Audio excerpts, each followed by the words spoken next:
Welcome back to the Nihilist Media Podcast. This is Bonding with Bond. I'm Mark. I'm Nicholas. And today we have our returning guest, the one, the only. I'm back. Yes. It's Ryan Boucher, and my employer was pretty good to me today. I got out early. Yeah, and that means, and also today's a big special. We're doing two Bond movies. It's the 1983 Battle of the Bonds, where we have two geriatric James Bonds going at it. First, we're going to talk about Octopussy, and then we'll talk about Never Say Never Again, which, oh boy. I didn't mind Octopussy that much. You went back and forth. I think it's a solid, not good movie, but not terrible. It's definitely below the halfway point. Yeah, I used to think Octopussy was the worst Bond movie, but as rewatching Moonraker and Diamonds Are Forever showed me that that's not the case. I unfortunately have to agree with Mark. I've seen this movie countless times, and I don't hate it as much as I once did. I still hate Roger Moore, though. Yeah, Roger Moore sucks. The best part of the film is the opening. The pre-title sequence is fantastic. We have a lot of spy shit going down. Mm-hmm. Roger has different clothes on. He takes off a turtleneck. He's got a suit, turns into a fucking uniform. I really like this. What, are they supposed to be Cuban? Yeah. Well, more or less. I assume. Yeah. You got a Castro-looking guy. Come on. Yeah. And then they put a little mustache on him. And everything. He forgets the mustache. Yeah, and his companion puts it on for him, and then he sneaks around, and eventually he gets into a plane, flying around. So to really sell the character, he's walking through the security checkpoint, and he reprimands a soldier to really throw on the disguise, but he still gets caught anyway. Yeah, disguises don't work that much when the actual person you're disguised as is also on base. Yeah. I mean, there's really not much to say about this other than the fact that the plane stunt is pretty sick. Yeah, he basically gets in a car. There's a car chase, which is nice because there's a good moment where the girl is distracting the guys who are in the car with Bond. Yep. And they end up getting killed, and then they do the same to the driver in the other car. The driver, Bond just drives next to him and shoots him. Fun stuff. And then he doesn't shoot them. He shoots the tires. I wish he shot them. Yeah, Sean would have done it. My new catchphrase. Sean would have done it. After that, so what Ryan? What is Bond trying to do? It looks like he's trying to blow up some guidance system illegally acquired military tech. Yeah. And he gets caught immediately because the guy he's impersonating is also there. Yeah. And the disguise looked pretty good. They looked pretty close. Yeah. But you can only do so much when the guy's there. Mm-hmm. Eventually Bond gets in a car, gets in this horse carriage thing, or a horse trailer, and then the horse with a fake horse ass. Yeah, the horse ass comes up, and then out comes Bond in a plane, and he flies through the base. But they're Mach 1. Yeah, and they're about to close the door on him. He just turns, and he barely gets out, barely squeezes. Great practical effect. I like it. Good moment. It's because he's being followed by cruise missiles, and he flies through the hangar to blow up everything in the hangar, thus completing the mission and flying away. Yeah, and then but there's a problem. He's run out of gas, so he flies on down to a gas station. In typical Roger Moore fashion. And asks, can you fill her up? Cut to our title sequence where we have the worst Bond theme of all time, All-Time High, the Octopussy theme. It sucks. I hate All-Time High. Me too. I don't like it at all. Not a big fan. Like I said earlier, when it comes up in my playlist, I just skip it. You should remove it from your playlist. I forget who does it, though. No, because I have to have them all. It's Rita Coolidge, who's pretty mid. She is mid. She is not... I can't think of a Rita Coolidge song off the top of my head. But I know I heard the name before. I mean... What else has she done, Ryan? Let us know. I don't know it off the top of my head, but I can tell you. Give me 1 second. Yeah. Was she the fifth Beatle? She's an American singer, actually. Believe it or not.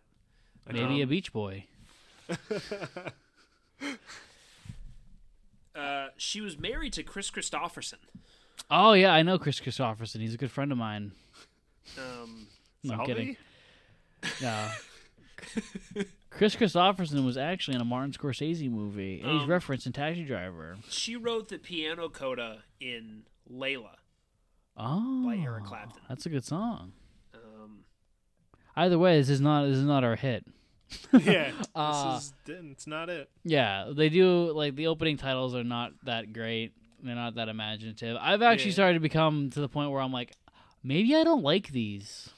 Some of them I definitely like. I like the only part I liked about this one was like the lasers that are put on people, and the lasers. Immediately an octopus showed up, and I went, oh, "Is it Spectre?" And again, it's still not Spectre. Again, every time Nick says Spectre, I have like one of those shock collars around him. I have to like, it's not Spectre. Yeah, he's like, Blofeld, Largo. I miss them.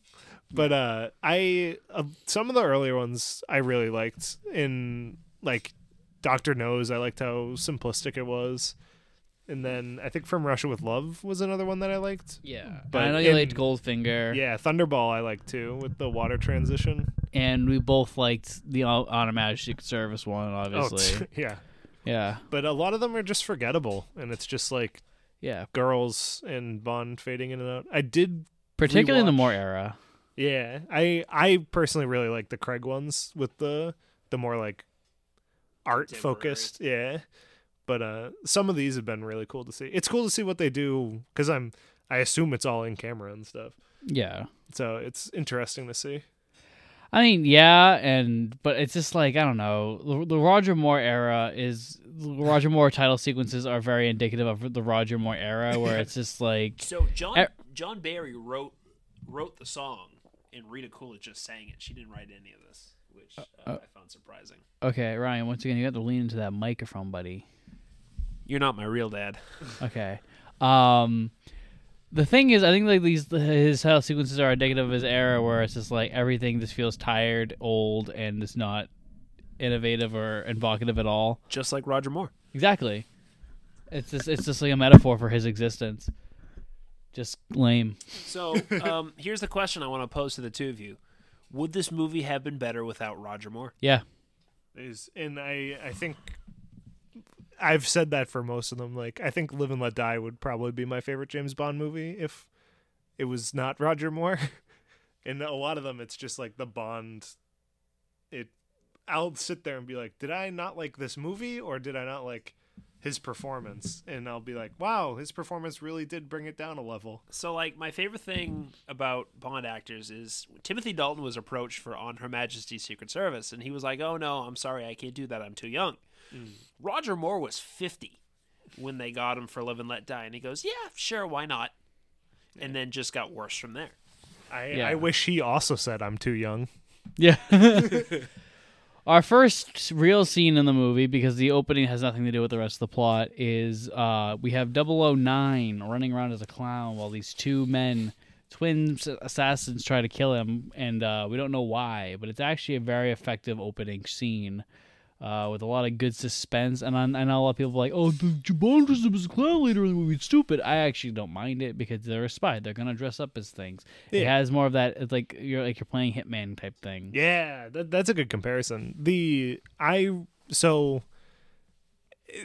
don't go back to the circus till the last like 20 minutes of the movie. There's a flyer maybe like 35, 40 before the end. And I was like, oh, thank God that it has something to do with the circus. I was losing hope that was going to come back, and I figured it was just going to be 009 as a clown for some reason. Yeah. But it pays off really well at the end. Yeah. We're also, usually when we do these movies, we do very in-depth, like, beat-for-beat analysis or, like, reviewing. But this one we're probably going to skip around a bit because like we got two movies to do back to back, and both of them aren't that great. Yeah, it's just mediocre night here at Mark's. Yeah, we made sure Ryan came for this one. Mark has been on me for the last week. He's you coming for the double feature? You coming for the double feature, right? I'm like, I'll let you know. And yeah, because I need you here because I need you here for at least one Roger Moore movie. And of course, it had to be this one. I wouldn't say this is even close to his worst. I used to think this was the worst, but now that I'm watching it again, especially with other people, I don't hate myself as much as I do when I watch it alone. Yeah. 009 ends up going to the British embassy, even though he has a knife in his back, and he breaks the window and dies as he drops a Fabergé egg. The fake Fabergé egg. Yes. Mm-hmm. Because that gets totally confusing soon. Yeah, this movie is very muddy in its storytelling, and it's written by 3 different people, so that's probably a reason why, is that there's 3 different people being like, and then the egg, and then the person's like, well, is it the fake or the real one? Oh, fuck, who gives a shit? Yeah. And, it's just a scene of a dead clown, so that's... Yeah. I think the clown imagery is kind of cool. Me too. I get the red balloon reference, but it just kind of reminds me of Pennywise. Yeah. And also too old for this movie is Lois Maxwell. Yes. So we start off with Bond about to throw the hat, but the thing's on a different side of the room, so we can't do it, even though we've never seen Roger Moore wear a hat. And we're greeted to a nice young looking new Moneypenny, but the old Moneypenny's there, and Bond's just like, oh, you're looking a little bit old, and she's just like, I used to be very young. She looks very much like how I used to, and he's like, yeah. But don't worry, Moneypenny, I still love you. And he gives her a rose, and he hands like a bouquet of roses to the new Moneypenny. And then she's just like, Moneypenny told me all about you, and an annoying detail. and then it's just like, haha, I can't wait for her to never show up again. Is this her last one? This is her one and only scene. You'll never see her again. Woo! No, Lois Maxwell shows up again, but the assistant never shows up ever again. Right. Oh no! I read that backwards. Lois Maxwell has one more movie. Yeah, and then we meet the new M, which is Robert Brown from Spy Who Loved Me. He's got some eyebrows, and they're very dark. Yeah, he's got those Eugene Levy eyebrows. Yes. And he has no defining characteristic as M. He is the most middle of the road man. Mm-hmm. Him and Bond are kind of friends, but they're also like a bit of enemies. He seems very disinterested, like very disorganized in what his character is. He's a plain white canvas. Yes, exactly. He definitely has that shit that me and Nick don't like about M in the Roger Moore era, where it's just like we're chums, we're pals. Yeah, he kind of roasts him, where he's like, "What do you know about this egg?" Psych, that's a fake one. Yeah, and it's like, you didn't really ask me if this was the real one. You asked me we'll tell you all about it. Yeah, and I don't know. I wasn't offended by this one's like friendly back and forth with them, but at least he's not telling them to break the rules. Yeah, I Bernard think Lee was definitely much more of a dick to James Bond. Yeah, Bernard Lee was perfect with everyone except later Roger Moore. Yeah, because I think they and Ryan, we think they get like too brotherly towards the end. Oh, they absolutely do. And I'm like, this isn't what I want. Go back to being his dad and being disappointed. Yeah.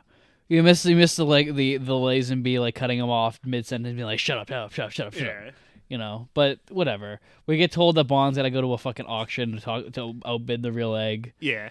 And then we go to Gogol, or the Russian embassy, and they're like, what are we going to do, General Gogol? And General Gogol's like, we're going to do Russian things. And then we have Steven Berkoff be like, with the most over-top performance, actually, what we should do is we should kill everybody and invade the country. It's my way with an egg. General Gogol is very Russian, but General Orlov is very Russian.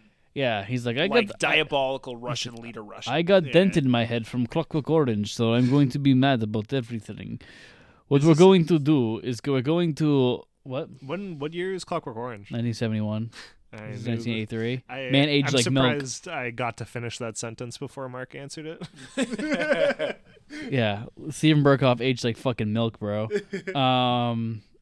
But he's like, what we're going to do is we're gonna make a nuclear weapon break off in this country, and everyone's He doesn't even talk about the nuclear weapon at this point. Yeah, because he's like going rogue with that. He's like, why are we gonna disarm all of our weapons and let the West, be better than us when we can just march across the border and take their shit? And General Gogol's like, no, don't be an asshole. We're trying to not nuke each other because They're gonna bomb the shit out of us if we do. Yeah, because the big discussions around NATO's disarmament and how NATO still has nukes right at the border. And they're like, oh, well, and it gets exposed later, the plan that this guy has to have a nuke go off in on a U.S. Air Force base so that it's I think it's actually one of the better plans for the let's not take over the world, but just do something that's going to have major effects. Yeah. Because I like we'll blow up a bomb on their base. Nobody will know it was us. Everybody will assume that they're not handling their nukes properly. And then NATO will demand that the U.S. takes their nukes out. Or NATO will be like, all right, we're going to disarm the West. And then the Russians are going to be like, all right, we're going to take us some land. Yeah. And it's a good plan, but Gogol's just like, how about you don't do that? Yeah, how about we don't blow up a nuke in a major city? Yeah. Maybe. We would kill people, so let's don't do that. Which I really like. I think it builds his character more. Yeah. As you know, we love ourselves some Gogol, which unfortunately he's only in 2 more movies and then he's gone for good. Is he the head of KGB? Kremlin? Yeah. Okay, cool. Yeah. Ryan, how do you feel about our fan theory that Gogol is a Spectre defector? I can see it. Because he's in From Russia with Love, the actor. That's right. He plays what the hell is his name? Yes, he plays Gogol. Is it In our version, No, he plays. it's not a number. He had a name. I just can't remember. He was in General Gogol. Okay, yeah. So I can see that. I but love the theory. I don't know how or why Spectre wouldn't have murdered him for going over to Russia. Because he's in the KGB, so that means he's like, it's but hard it's to get Spectre. into. Yeah, but they can't even kill Bond. Yeah, that's true. I don't think I've ever seen Spectre kill anybody. Besides their own members. Oh, that's right. They do have a lot of internal killing. Yeah. That's almost a good defense for he would have died if he defected. Yeah. The only people they can kill are other members. Yeah. Who else did they kill? Quarrel? Yeah. Who else? No, that was a dragon. Yeah. I thought they were those Dr. Nose guys. They weren't even fucking Spectre. That's a good point. They were probably just like third-party contractors. Yeah. Who they kill? Fucking what's his face from Russia with Love? The guy on the train, his buddy. Red Grant? No, his fucking. Oh, I only know the actor Pedro Almodovar. Yeah, I forget his name. No, Red Grant kills him. Yeah. And then who else? Who else dies in Spectre's hands? Nobody. Oh, fucking Domino's brother, who's part of Spectre. No, we're not going to rehash Thunderball because we still have to watch Never Say Never Again. But yeah. Anyway. Yeah. So he would have been fine. So the auction scene that we get to is usually where I turn the movie off. Because who wants to see James Bond at an auction? But now that I watch it again, it's actually kind of cool the way he switches the egg and is daring Khan to spend more money to get it back. Yeah. And willingly knows Khan's trying to get the real one, but lets him make off with the fake one. Yeah. Didn't even know. He makes him overpay for now the fake one. Yeah. Yeah. I mean, I actually kind of like the scene because I like Khan a lot. The actor who's playing Khan, Luis Jourdain, I think his name is fantastic. And I think Nick said it earlier that he would have been a better Bond than Roger Moore. And he also looks very spry compared to Roger Moore. And he's 6 years younger. He looks older. more like James Bond than Roger Moore does. Yeah. I love him. He's fantastic. I can't say anything. I think Khan is the star of the film. Khan is the best part because Octopussy, the title character, is terrible. Yeah. Yeah, and I don't understand why they felt the need to bring Maude Adams back from Man with the Golden Gun. Because they were like, oh, somebody who has talent. It's very rare amongst Bond girls. One of our actual actresses we've used. It would have been better if they just decided to bring back a Bond girl who went rogue. Like maybe not Holly Goodhead, that wouldn't make sense. Neither would Triple X, but like maybe like I don't know, Jill St. John, like Tiffany Case That's from gross. Diamonds Are Forever. Kissy? No, she's already being used from James Bond Jr. Oh no. Yeah, like even like that's right. I forgot all about that. yeah. I mean, who else could like they could bring back somebody like they could have brought back like Tatiana Romanova, where she has like this underground crime organization, or Honey Rider. Pussy Galore actually would have been better because that also would have made sense with having it be Octopussy. Yeah, but that. Oh my god. Oh, yeah. That would have worked out perfectly. Oh my god. They have a character named Pussy and they didn't use her. Yeah, I'm just using common sense here. Because like that's her whole gimmick is that she knew Bond in the past. They had a thing. Yeah. And so like why wouldn't you just get a character that we've already seen? And that would be perfect too, because it would make Pussy Galore less of like now she's a good guy. Like now she's back to being a bad guy. Yeah. Because it's insane that she flipped the way she flipped. Yeah. And it's also just like, you know, and like I get the argument of like, oh, Honor Blackwell would have been too old. Really? We got fucking 80-year-old Roger Moore here. He's fucking looking like a fucking old man taint. Yeah, and I think it would be fine if He does look like a taint. Yeah. I think it would be fine if Octopussy was like older. I don't think she has to be a young lady. Yeah. And even then, Maud Adams, fucking spring chicken. Roger Moore is just being a perverted old man in every available scene. Absolutely. Dude, at the auction when he's just like, oh, that's a lady. He's like, there's plenty of ladies here. Yeah. And in this one, Roger Moore went from being, so in For Eyes Only, we had like that great thing where Roger Moore was not trying to bang everybody. He was trying to be the fatherly figure. In this one, he's back to being like that creepy guy at the bar who's just like, oh, a woman came in.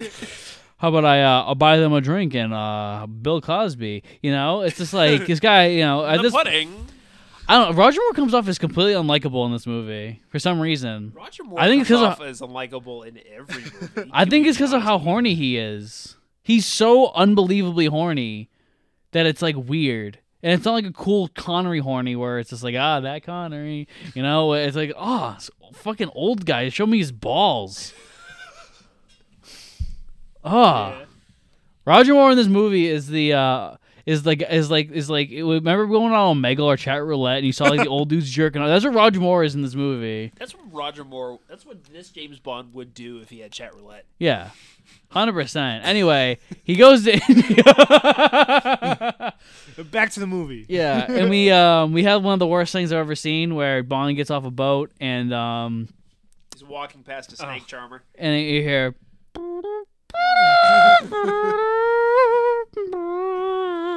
in one glorious moment of just.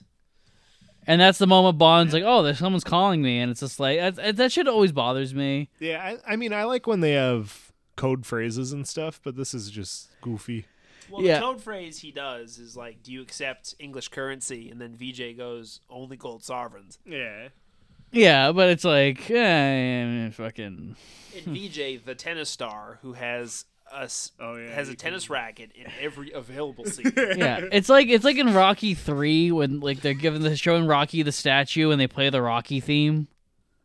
Like the band there is playing the Rocky theme. It's not a part of the soundtrack. Yeah, and it's just like, why do they know that theme? Yeah, that's like I don't think Bond actually has a theme song. Yeah. Like, just do anything else. It'd be like if you watch like a Halloween movie and they're like, oh, shit, turn this thing up, but and it's like, what? No, why would that be a thing? Yeah. Yeah, and then don't they get into an immediate car chase or some shit? VJ and Bond. A tuk-tuk chase, not even a car chase. Yeah, and that's where we got all our. We're also introduced to our henchman, right? What's his face? Oh yeah, so he gets off the boat. He meets VJ. They go to the hotel. He gets into the hotel room, and then, she's like, oh, we've got all your bags unpacked. And he looks at her like, why did you touch my shit? Yeah. And then they go to the casino, and we meet Kamal Khan face to face. What? Is this how it happens before the chase? Oh, yeah. He plays backgammon, takes all his money, and then Gobinda goes to kill him. And that's the tuk-tuk chase. Oh, okay.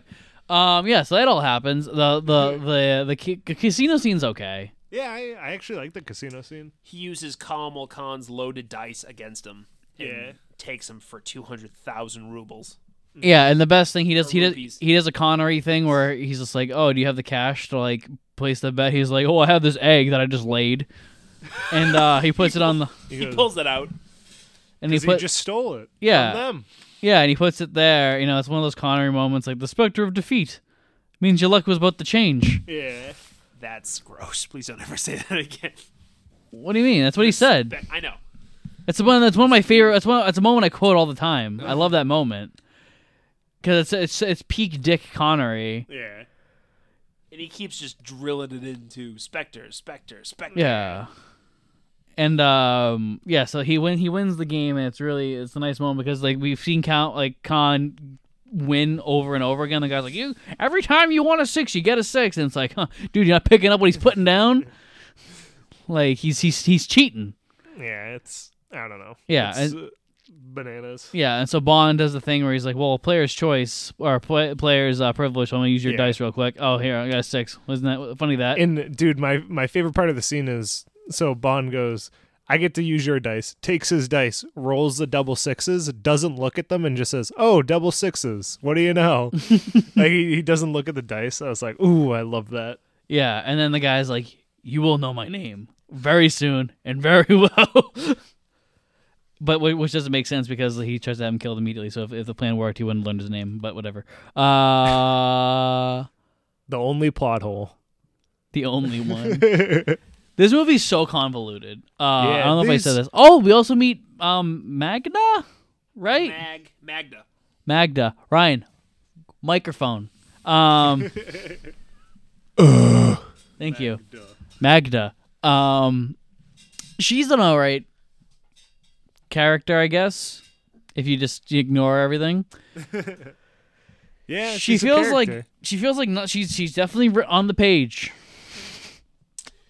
She I think she's infinitely hotter than Maud Adams.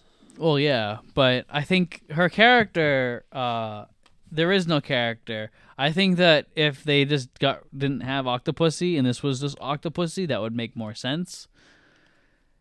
Like, if you introduced Octopussy right here, and he was just like, "Pussy galore, what are you doing here?" Yeah. And she was just like, "I could ask you the same thing, James." She's just like, "What are you doing with Khan?" She's just like, "I don't want to talk about it." This is Mark's headcanon now. That's it. Like, I also kind of like that better, because in my head, I was like, oh, they introduce her because she's like the in the field one. Like, Pussy Galore is like the person behind the curtain that stays in their like temple thing. But then she ends up at the circus and stuff, so she does work also. Yeah. So that's why I'm like whatever about that. I like it's like just condense it into one character because the movie's so convoluted already. Yeah. Just condense it into one. Like it doesn't even have to be me the Pussy Galore thing. I was just being a fucking dick. But like I would love that though. Yeah. But like it could have just been Octopussy where he's just like, "Octopussy, what are you doing here?" And she's just like, "I know it's the same thing." Blah blah blah. And then like we are immediately so we have that tension with him and Khan, and then later on when she fucking steals from Bond, it's like, aha. Yeah, she steals from Bond, and then moments after, there's a henchman in his room too. So like, we'll they get to could have that in a just sent the second. henchman. So then we have our chase scene where we have what's his name again, Ryan? Golbinda. Okay. Cool. Blunderbuss. Yeah. Is that his name? Oh yeah, it is. Okay. Yeah, they have a chase. There's no music. I thought we learned last film to have music, but we didn't. It's easy to forget to put music in your chases. It is easy, you know, things are moving too quick. We have to do tennis jokes. Yeah, this is friggin' VJ. Yeah, VJ hits a couple of henchmen with a tennis racket, and we see like the passerbys go, huh, like a tennis match. Ha ha. Comedy. We hear tennis sounds when he's whacking people. Yep. Yeah. Did I mention this is directed by John Glenn, my boy?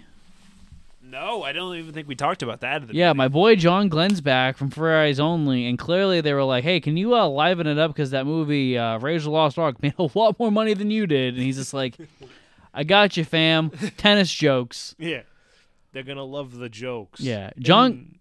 Oh, sorry. This is just another one of the chases that it almost has too much comedy where I'm like, all right, like the float going through Venice. I'm like, okay, relax, guys. Yeah, you know what would have made this chase scene great? I know what you're going to say. Why don't you say it? I have... Sheriff G.W. Pepper. I was like, I don't want to take this from you. Put a little pepper on it. Just a little pepper. Yeah, there's a little pepper. There's a little pepper on the thing. You know? Yeah, because even nice. I'm still in the boat where I think the alcohol joke of the guy he's drinking something and looks at it whenever something weird happens. We get another one of those that's not the guy who was doing it in the prior movies, but I think the sheriff should still be all of them. Yeah. It is really funny is every time Bond goes somewhere in the Roger Moore era, just Sheriff J.W. Pepper is there. Yeah. He doesn't have to join Bond on the adventure. He's just got to be like, whoa, we've got a little thing flying here. Yeah. You know? The most cultured sheriff ever. Yeah. He's yelling out, "That's my friend James Bond, that secret agent! He's a secret agent from England!" No, that British secret agent from England. It would have been fantastic. Come on. No, but yeah, John Glenn's directing. I think he's a much better director when he's working with more serious material. Rather than, I don't think he's a good comedic director. So this chase scene, eventually they get off the tuk-tuks and they're wading through a market. And we get all of our classic tropes about markets in India. You've got the nail beds. You've got the dude walking across the fire. You got dudes swallowing swords, and they're all there, and he uses all of those to kill somebody. Mm-hmm. Yeah, and like snake charmers too, I would say, is another stereotype, and that's in the beginning of the movie. The flame juggler, they got one of them. Oh, I forgot about him. You do know, I when I'm watching this right now again, it feels like if they could have just had that scene. Like they like in this moment they wanted the guy to fucking do a bunch of moves with this fucking thing and then Bond pull out a gun. Yeah. Like they wanted this to be Raiders of the Lost Ark so fucking badly, and it fit. Like it's like even the egg is a very Raiders of the Lost Ark thing. Yeah. We gotta find the egg. There's I really like the scene, so I like calling it out. But there's a scene where I think they're making the fake egg or they're stealing it from the Russian like archive. But it kind of has that like at the end of Raiders feel where it's just this giant room full of artifacts and stuff. Yeah. And I was like, ooh, I like this room. Yeah, and then Mark explained why I like it. Like 30 minutes later, he was like, this is like Raiders of the Lost Ark is James Bond. I was like, oh my God, that scene. Yeah. Yeah. The scene where they're saying the egg is being handled by top men. Who? Top men. Yeah. It's whatever. I don't know. That's stupid. I saw that. I hate that. God, I hate this movie. I don't hate it, but I don't like it. You're gonna hear Mark flip flop like 1,000 times through this episode. Because, like, dude, that's the thing with John Glenn is that he has a lot of great ideas. It's just like clearly the producers are like being like, make more jokes. So for our listeners at home, start placing your bets now on what Mark's ultimately going to say at the end of the podcast about whether or not he hates Octopussy. I'm looking forward to. Dude, the best thing I can say about Octopussy is not Moonraker or Diamonds Are Forever or Never Say Never Again. That's the best I can say about it. Which I think that says it all. It does say quite a bit, yeah. That's literally all I can say. Like it's no, you only live twice. You know, it's right under there. So the chase scene ends, and then we end up in Q's Indian laboratory, and it sucks. It's terrible because all of his gadgets are meh. Yeah, mediocre. You They're can, just super mid. Screen in the background. Holy shit, you can. Oh my God. Oh no, the room's just green over there. There's a good gadget with the door, I guess, where it just annihilates somebody, but even then, it's just like, for what purpose? I always like the cast. When the cast just destroys that dude's face in, I think 2 Q scenes ago, movie-wise. Yeah. I like the ones where the mannequin is just completely destroyed after. Yeah. We then put a tracker in the Fabergé egg. in the egg. In the real one this time. Mm-hmm. Yeah, because Bond still has the real one, and they also like he gives him a tracker that's going to be attached to his watch, and the watch can also show like footage. That's a different watch. He gives him that watch at the end of the movie. But he puts a tracker in the egg. He gives him a hydrochloric acid pen. At the top of the pen is the receiver for the microphone and the tracker in the egg. And then his watch has the homing device that's also in the egg. No, but doesn't it show footage? Because don't they zoom in on the chick's boobs? That's later. That's a different watch. But don't they zoom in on the chick's boobs? Yeah, it does it in this scene. The watch is on like a mannequin wrist. Okay. See, look. Yeah, we got double watched this episode. Damn, dude. We love our watch gadgets. And then he turns the camera around. Yeah, there's no way this could have been in one watch. It had to be two watches. Yeah, well, how about you guys watch this? Ah! Yeah, he zooms in on Q's reception and titties. Even as the TV's right in front of her face. And they're on every screen. Yeah. And she isn't like, hey, sexual harassment, fire this man. Yeah, she doesn't move either. It's 1983, so. Okay. Also, for some reason, Bond's button-up shirt is like see-through. I don't know. It's the times, man. Yeah, I don't like it. I don't like the less I can see Roger Moore's bod, the better. He has the worst tuxedos. Oh yeah, I mean, I like his tuxedo. I was like, Mark liked the '70s ones a lot. I did. I like the this turtlenecks. Dude, that turtleneck and the fucking and Live and Let Die. Yeah, the one. Yeah. And then that suit that he wore, the tuxedo that he wore in Spy Who Loved Me with the bell bottoms. Oh. Oh, when he goes to Egypt, goes to the club. Yeah. Oh, it looks spectacular. Did that tuxedo have frills on the shirt? Oh, what one was that? That was on Majesty's Secret Service. No, that was another one that had frills on the shirt. There might have been more than one. It's definitely in Her Majesty's. Well, that's when he's wearing the kilt. I remember? Oh no, it isn't on Her Majesty's Secret Service. He's at, I don't know what scene though. He's at the casino in the beginning. Yeah, and then he's also when he plays what's his face, Sir Hilary Grey. Right, because when he's wearing the kilt. Yeah. Anyway, Bond goes out to dinner and he meets Magda, right? Yeah. They made dinner dates? She reserves a table, and then the host sees Bond walking through and he goes, "Oh, your table's over here." And Bond's like, "What? I didn't reserve a table." And he goes, "Yeah, you did." And then here's Magda to lure him into sex so she can steal the real egg. That is what she does, and then they have sex, and then she steals the egg. And we get a glimpse of her temporary tattoo. Well, worst temporary tattoo on film history. Yeah, this was it. Like the tattoo looks all right, but it's like clearly like I don't know why they didn't paint it on or something. It has like that look of temporary tattoos that I'm sure everybody can picture in their head. Yeah, and then she doesn't steal the egg in any like sly way. She just like picks it up as he's like watching her do it. And there's a mirror behind her, and she's hiding it behind her back and stuff. Yeah. Also, yeah, when she looks at the temporary tattoo, she's like, "Oh, that's my Octopussy." Yeah. Big laugh. It would have been better if that was Pussy Galore. Yep. Then we have then she like ties like her dress to like the pole, and then she like backflips out, and then lets it unravel as she goes down, and then she gets in Khan's car and they drive away. She gives him the egg, and they're like, "Haha!" And he's just like, "I let you do it." And then I don't get it. And then the henchman comes in and hits him in the back of the head. So it's like, why did she have to do that? Why did they just have the henchman go in, hit him, and take the egg? Why are we doing this? Because they want to show Roger Moore's terrible hair and just like. Ugh. It's his raw sex appeal. Oh yeah, it's raw. Oh, it's raw. Is it raw or overripe? Ugh. And so the Bond is kidnapped and brought to the Monsoon Palace. Yes, which is a pretty cool name. I do say so myself. But the tracker on his watch starts going off, so he knows that the real Fabergé egg is in the building.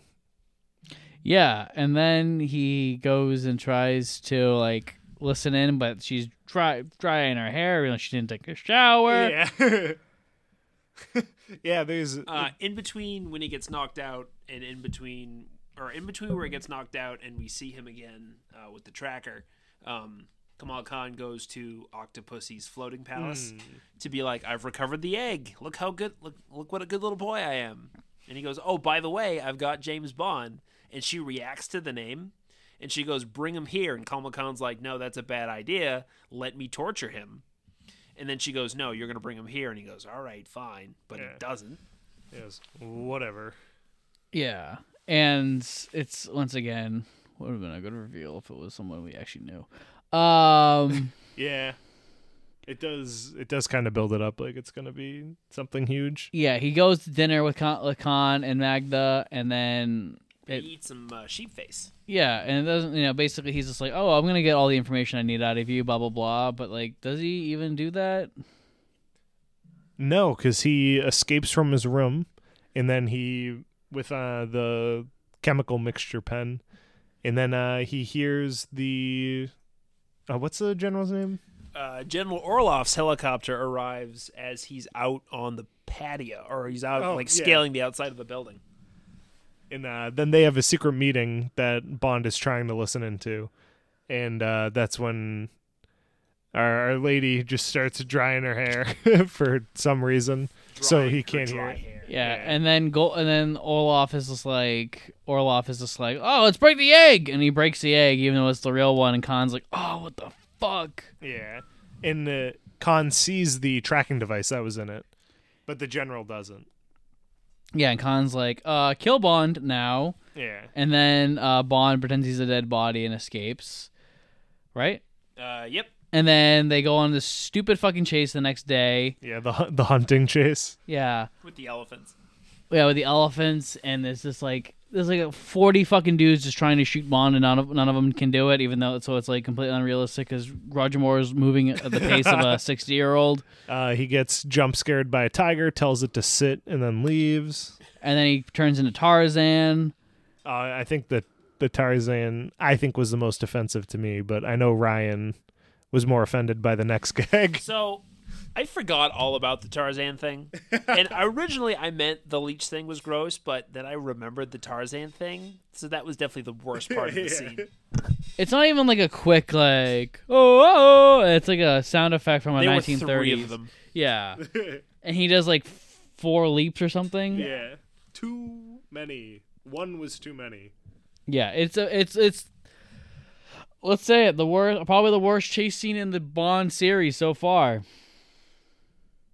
Yeah, it's definitely up there. I can't think of one that's worse. Yeah. Bond escapes by jumping onto a tour guide thing, and they're like, "Are you part of our tour group?" He's like, "No, I'm with the economy." The banner on the side says Cincinnati Moose Lodge 31. I just noticed that for the first time. That's pretty funny. I feel like the villain would just shoot up that little tour group. Yeah, would have thrown a grenade at the boat. Yeah, because what does he have to lose if he just starts killing them? Or what? Like, if he killed Bond, they would have been like, he's a criminal. He's an escaped convict.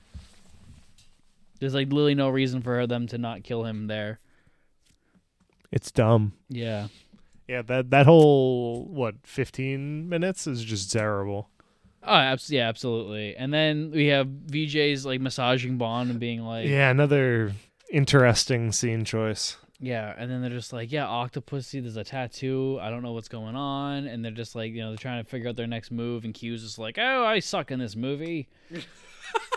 Mark's just really mad that he's in the field a lot in this one. Yeah, because Q in the field. He's in the field all the time now. Yeah, because it's just when Q goes in the field, it usually feels like a moment where it's just like, oh shit, Q's breaking the rules. But here he's just like, oh, I'm gonna be in India the whole time. Fuck it. I'll vigil these gadgets. I'll go fishing. I'll hot air balloon with you. Yeah, and then Bond shows up in a crocodile, a fake crocodile. He's inside it. Ha ha! Big gag. Everyone laughs. To Octopussy's floating palace. Everyone clapped in the theater when we watched it in 1983. I like it. Of course you do. I think it's one of the better gadgets. Yeah, we see a butt. There is a butt. Yeah, we're told that Octopussy has a palace that only has women, and so Bond's like, "Oh, I'll place with only women.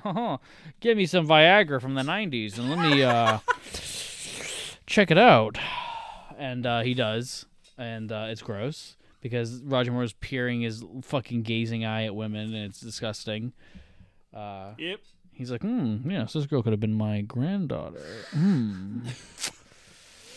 Fuck. And yeah, it's something. then I think he meets Octopussy, right? Yeah, he meets Octopussy, and then Kamal Khan shows up. And Yeah. Octopussy's like, look who's my house guest, and Kamal Khan's like, oh, you're a slippery one. Octopussy, give him back to me so I can try again. And she's like, no, you're done. Yeah. Why? What's their history, Ryan? So her father was in the British Secret Service. He stole a bunch of money and killed his guide. They sent Bond to kill him.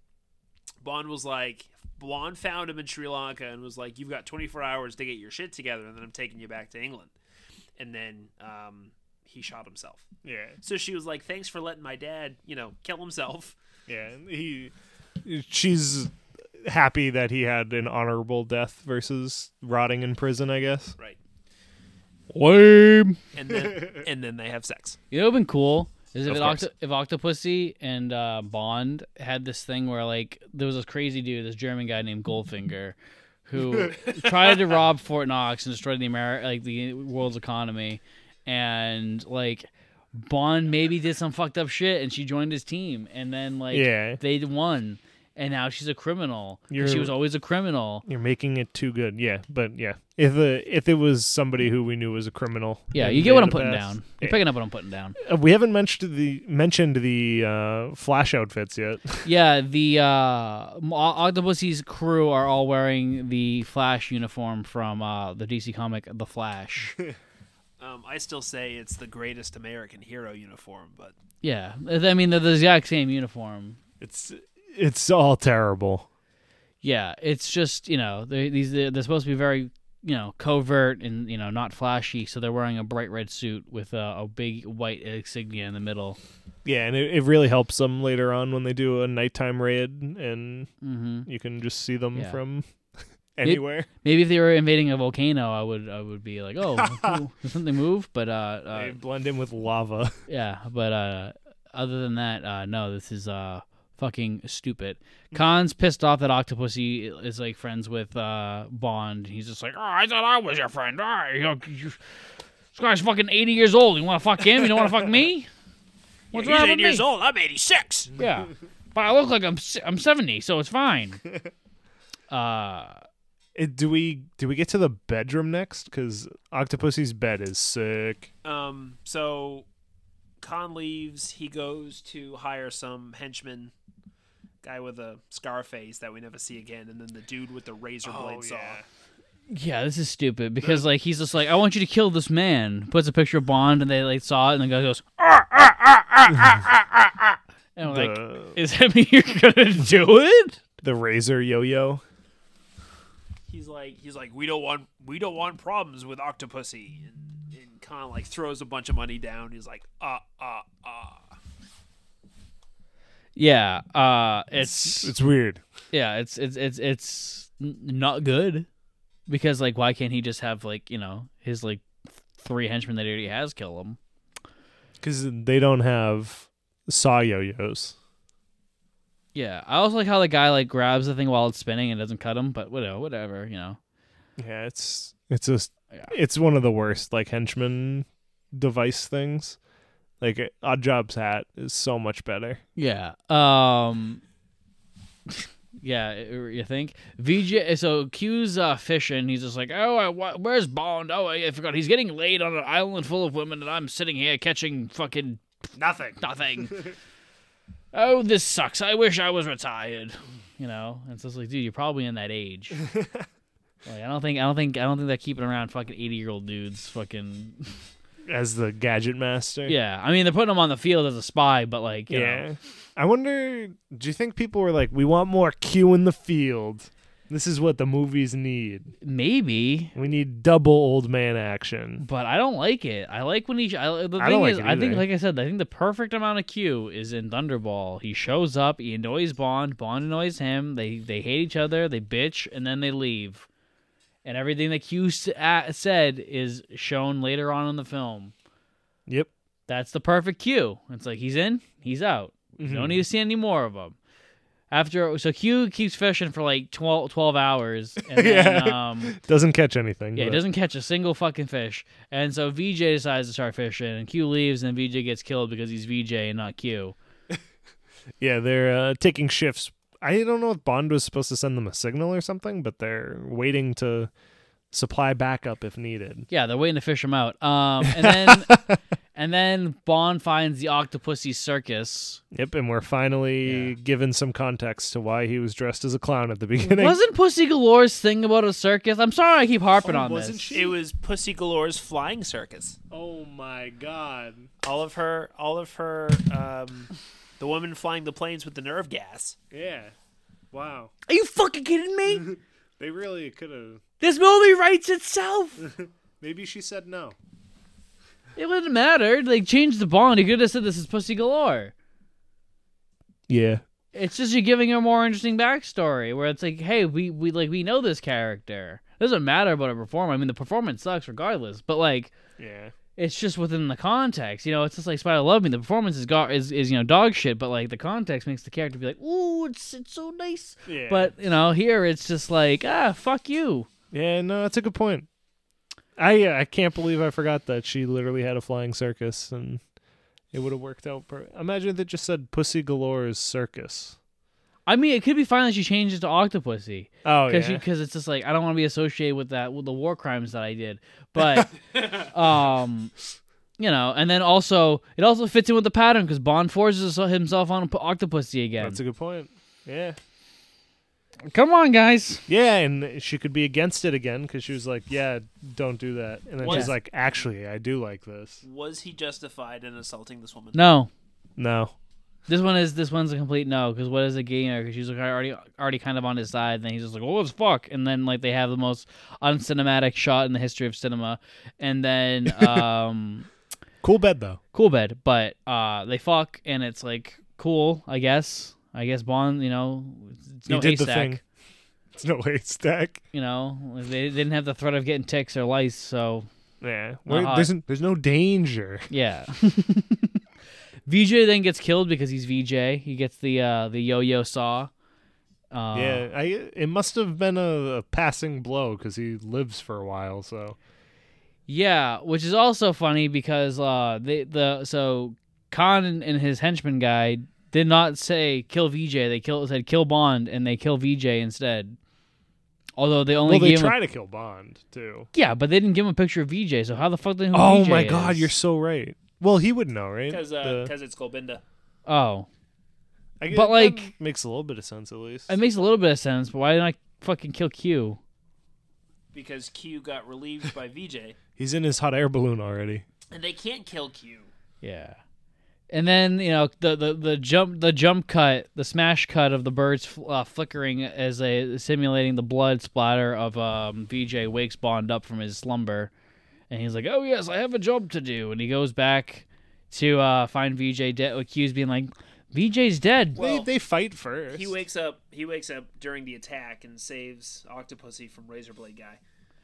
Oh, yeah. Ooh. I forgot about the fucking weird fucking thing drips on him. Yeah. Because Khan even said, like, hey, don't kill her, only kill him. And then they forget about that real quick.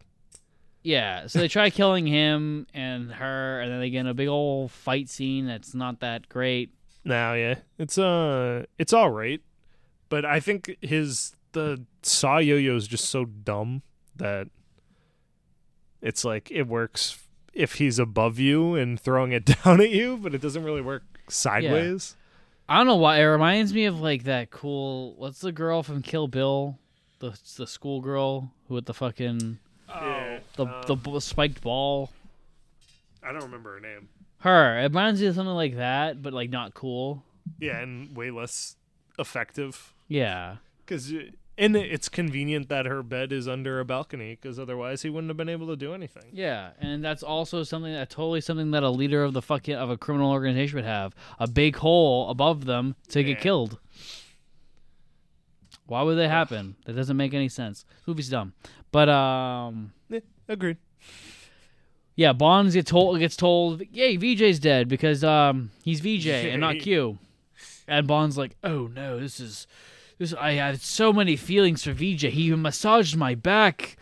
The man had magic fingers. I haven't felt this since Sylvia Trench in 1963." He knew my theme song. Yeah. Octopussy could have been Sylvia Trench too. No. He refuses it. Fuck you, Mark. It makes more sense for her to be in Tomorrow Never Dies. Spoiler. But no, but she's not. That's one of those things that everyone's like, because the director's like, yeah, we were planning on having this be the Sylvia Trench character from Dr. No and from Rush for Love, but we thought no one would get it, so we changed the name. It's just like, you could have left it, and then all the people who would have got it, and then everyone would have been happy about it. Instead, you just were stupid. Yeah, everybody who doesn't know won't know. Exactly. And then it's like that thing you can put in like top 10 trivia fact videos that this character is supposed to be. You know, come on, man. Come on. Yeah. What are you doing? God, this episode's getting me riled up. I know. Then Bond talks to M, and they, there's just like, oh, my brother. And he's like, oh, brother. I don't know. They're fucking, there's nothing going on here. Nothing of interest. We find out they're in Berlin, though, so we're moving closer towards the problem area where we're going to have a bomb going off. Yeah. I don't know. I don't give a fuck about fucking shit. Yeah. I mean, at this point, it's basically Octopussy's a jewelry smuggler.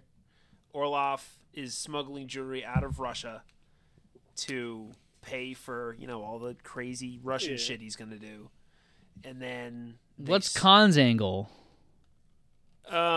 He gets all the money from the jewelry when he switches the cannon with the jewelry and the cannon with the bomb, and he and Orlov get to make off with all the money, and then Octopussy's dead.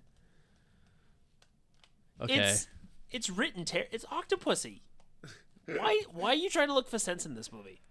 Because at least Man with the Golden Gun has sense. Even Moonraker has sense.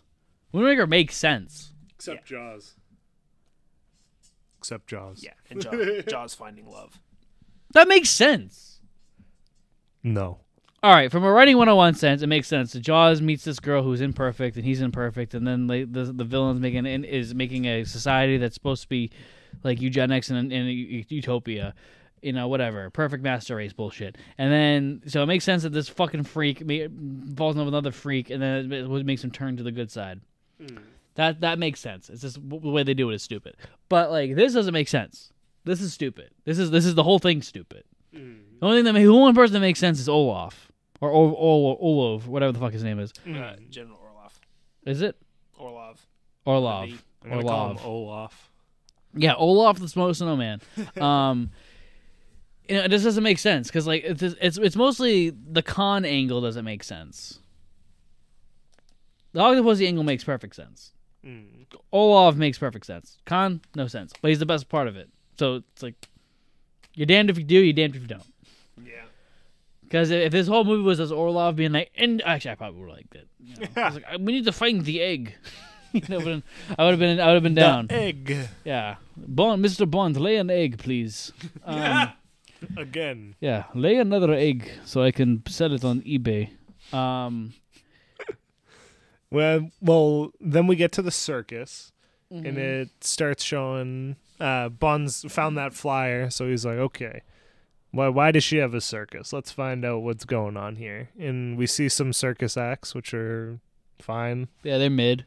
Yeah, and then we had this good idea where they shoot a guy with a cannon, and we're like, how could you make this? What would be a better attraction for a circus? And I had a suggestion that they just have a guy walk out there, do a backflip, and someone walks up behind him and puts a bullet in his brain. Yeah, Mark's a dark person. Change all those kids' lives forever. Pretty cool. We do get introduced to the giant cannon that shoots the human cannonball out of it. So in the canon, which we find out in the next scene when Bond is hiding under a train, is being stuffed with the jewels. And that's how she's been smuggling them. Train scenes. Yeah. We also do a thing. Also, I forgot to mention we see the twins that killed 009 there, Yes. which is nice. They're Mishka knife and throwers. Grishka. That's not their names. Yes, that's. Yes. I'm looking at the cast list right here. It says Twin 1, Twin 2. So eat a poop. I'm pretty sure Hold on. they actually say their name in the movie. Yes, they do. I think they do it in the circus scene. They say like, "This is Mishka Grishka and Mushka." Grishka. Yes. Mishka. Mishka. Mishka. It just slowly dissolves into Jar Jar. My most defining character trait is everything devolves into the Jar Jar. Y'all are pushing me, dude. I swear to God that if we're watching the prequels, push me to the Jar Jar brink. Just put like a huge bass. Gross. So Bond kills Mishka. Only one of the Hold on. Mishkas. Hold up. So the cannon's being loaded with jewels, but there's also another cannon being loaded with a bomb. Uh-oh. Yeah, the bomb is what they're going to use to sabotage the American base so that NATO thinks that they're careless with their atomic bombs. Yeah, and it's gonna blow up the circus, right? Yeah, but you can talk about the death of Mishka Mushka now. Yeah, it's gonna kill. Well, it's gonna kill the circus because what they're gonna do is they're gonna kill Octopussy, cut her out of the deal, and kill Magna, and also, yeah, you know the. Yeah, you get it. Yeah, he kills Mishka, and Only one of them, not both. yeah, that's why I said Mishka, not Mishka. Oh, It's like Mario and Luigi Mario. One's named Mishka, the other one's called Vishka. I can get behind that. This is the stupidest fucking episode we've ever fucking done. So Bond gets in Mishka's costume, Yeah, as if to not be like. He dresses up in one of the twins' outfits, like the twin wouldn't know it's not his brother. Yeah, he's like, "Oh, Mishka, you've aged 60 years since I last saw you. Interesting." But he gets in the thing when it goes to no consequence because really he just exposes himself like immediately. We have a train sequence which is somewhat exciting. Also, Ryan just showed me that it is Mishka and Grishka. You know, it's Mishka and Grishka Mishka. Fuck you, Mark. You're in that one. I'm sorry. Oh, I'll take the L. My favorite part is that what we've learned today is that the DVD just doesn't credit the characters. Yeah. Yeah, and then so like Khan and fucking Gorlov and fucking His name changes every time you say it. yeah. As long as it starts with a G and sounds Russian. Yeah, it actually starts with an A. I'm so used to saying Grishka now. And Khan, they're all signing papers and getting ready to betray Octopussy. This goes on for way too fucking long. Yeah, and even the fight on the train takes forever too. Yeah, I mean, there's some impressive moments, but like at the same time, every time I see like Bond doing something, I'm like, that's not Roger Moore. Because the guy's moving at a brisk 30-year-old pace, and Roger Moore, and then it cuts to Roger Moore, and he's like, I'm dying! A brisk 48-year-old moving. Yeah. Where Roger Moore is like, I'm about to die! I mean, even the Mishka fight isn't even that good. No, well, he dies like so. I mean, I do like that he kind of like kicks the thing that's holding the cannon barrel up, so it hits him in the head. Yeah. But I kind of wish it looked more weighty, because it kind of just bonks him and he dies. Yeah. Oh yeah. So before we have like the big train sequence fight chase, we have Orlov is like, this is my plan. Or Bond's like, is your plan this? He's like, actually, it's better, Mr. Bond. And then Bond's like, oh, yes, it's probably this. He's like, isn't that fucking dope? He goes, yeah, this is one of the best plans we've heard of so far. Yeah. Because I'm a big fan of the not world-dominating ones, but just like strategic motions, like trying to get the two world powers to fight each other. Yeah, and then we have like Bond in a car. I don't know, this is where the movie gets very muddy. It's long and doesn't have music, but I do kind of like they pop all his tires, and then the wheels just go right on the railroad track, and he starts driving down it. I know Ryan was also a fan. Yeah, I don't know. It's a lot. It's a lot, man. And like Bond is trying to get onto the train for what reason? To stop the bomb or to stop the jewelry? He's following the train to try to get to the bomb. Okay. And then Orlov is like what? He's like just trying to kill Bond, right? Cool. Yeah. Something like that. Yeah. Anyway, Bond gets on top of the train. That's where we have all our big stunts. That's what I was talking about, where it's just like we have a fucking geriatric old fucking man. Bullshit. And then he kills Orlov. So he doesn't. He doesn't. It's actually a really cool scene where they blow through a checkpoint and the soldiers are like, They yeah. assume he's a defector. yeah. So they light him up. And I thought it was actually pretty cool because the general's like, no, don't shoot him. What are you doing? Yeah. And so Orlov is dead, and Bond gets in a gorilla costume and watches as Grishka Mishka and Guy and Khan talk about things. This part, dude, this movie gets like so boring. Yeah, this is probably like 20 minutes too of just nonsense on the train. But I do really like the defector scene.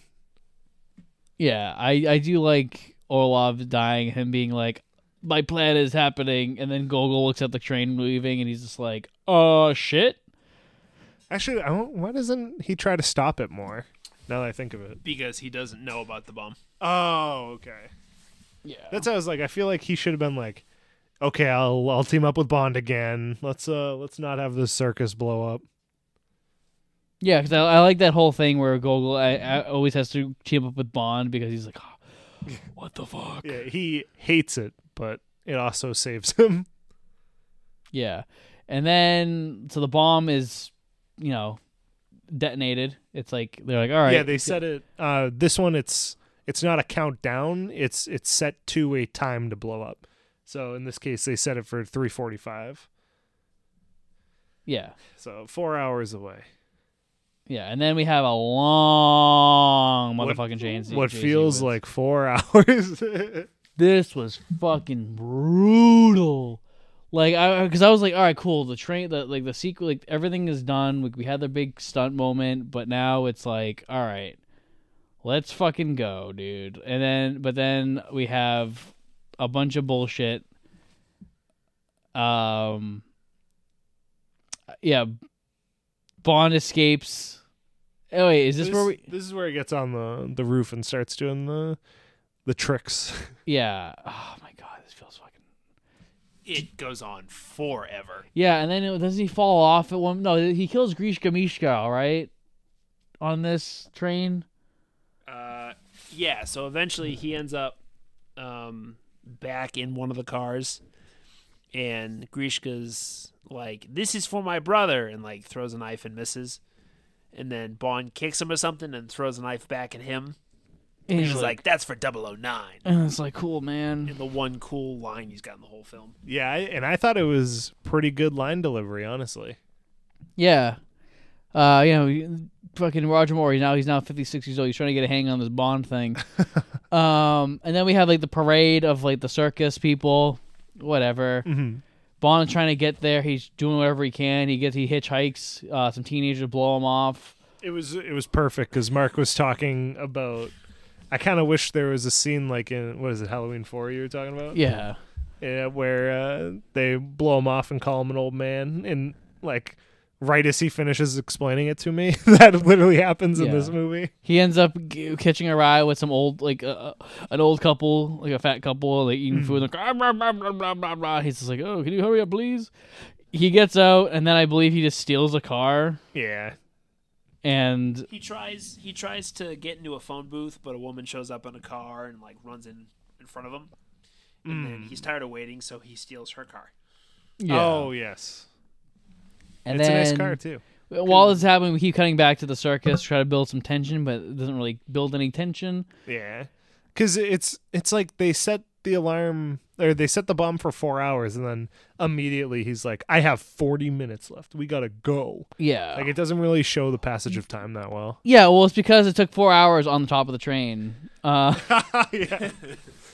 Wait, yeah, that map does check out. Yeah, and then he to disguise himself because everyone's after him. We finally get to see Roger Moore as a clown. Yeah, I mean we've been seeing him as a clown since 1973, but There's he disguises himself as a clown because the circus is on the Air Force base, which is why they wanted it to blow up there. And he blows through the checkpoint because they won't let him in. And he's playing cat and mouse with like the Air Force the entire probably last 15 minutes or whatever. Yeah. And then he gets in, he's like, oh, let's talk to fucking... I know a lot of people have issues with Bond dressing up as a clown, but I have no issue with it.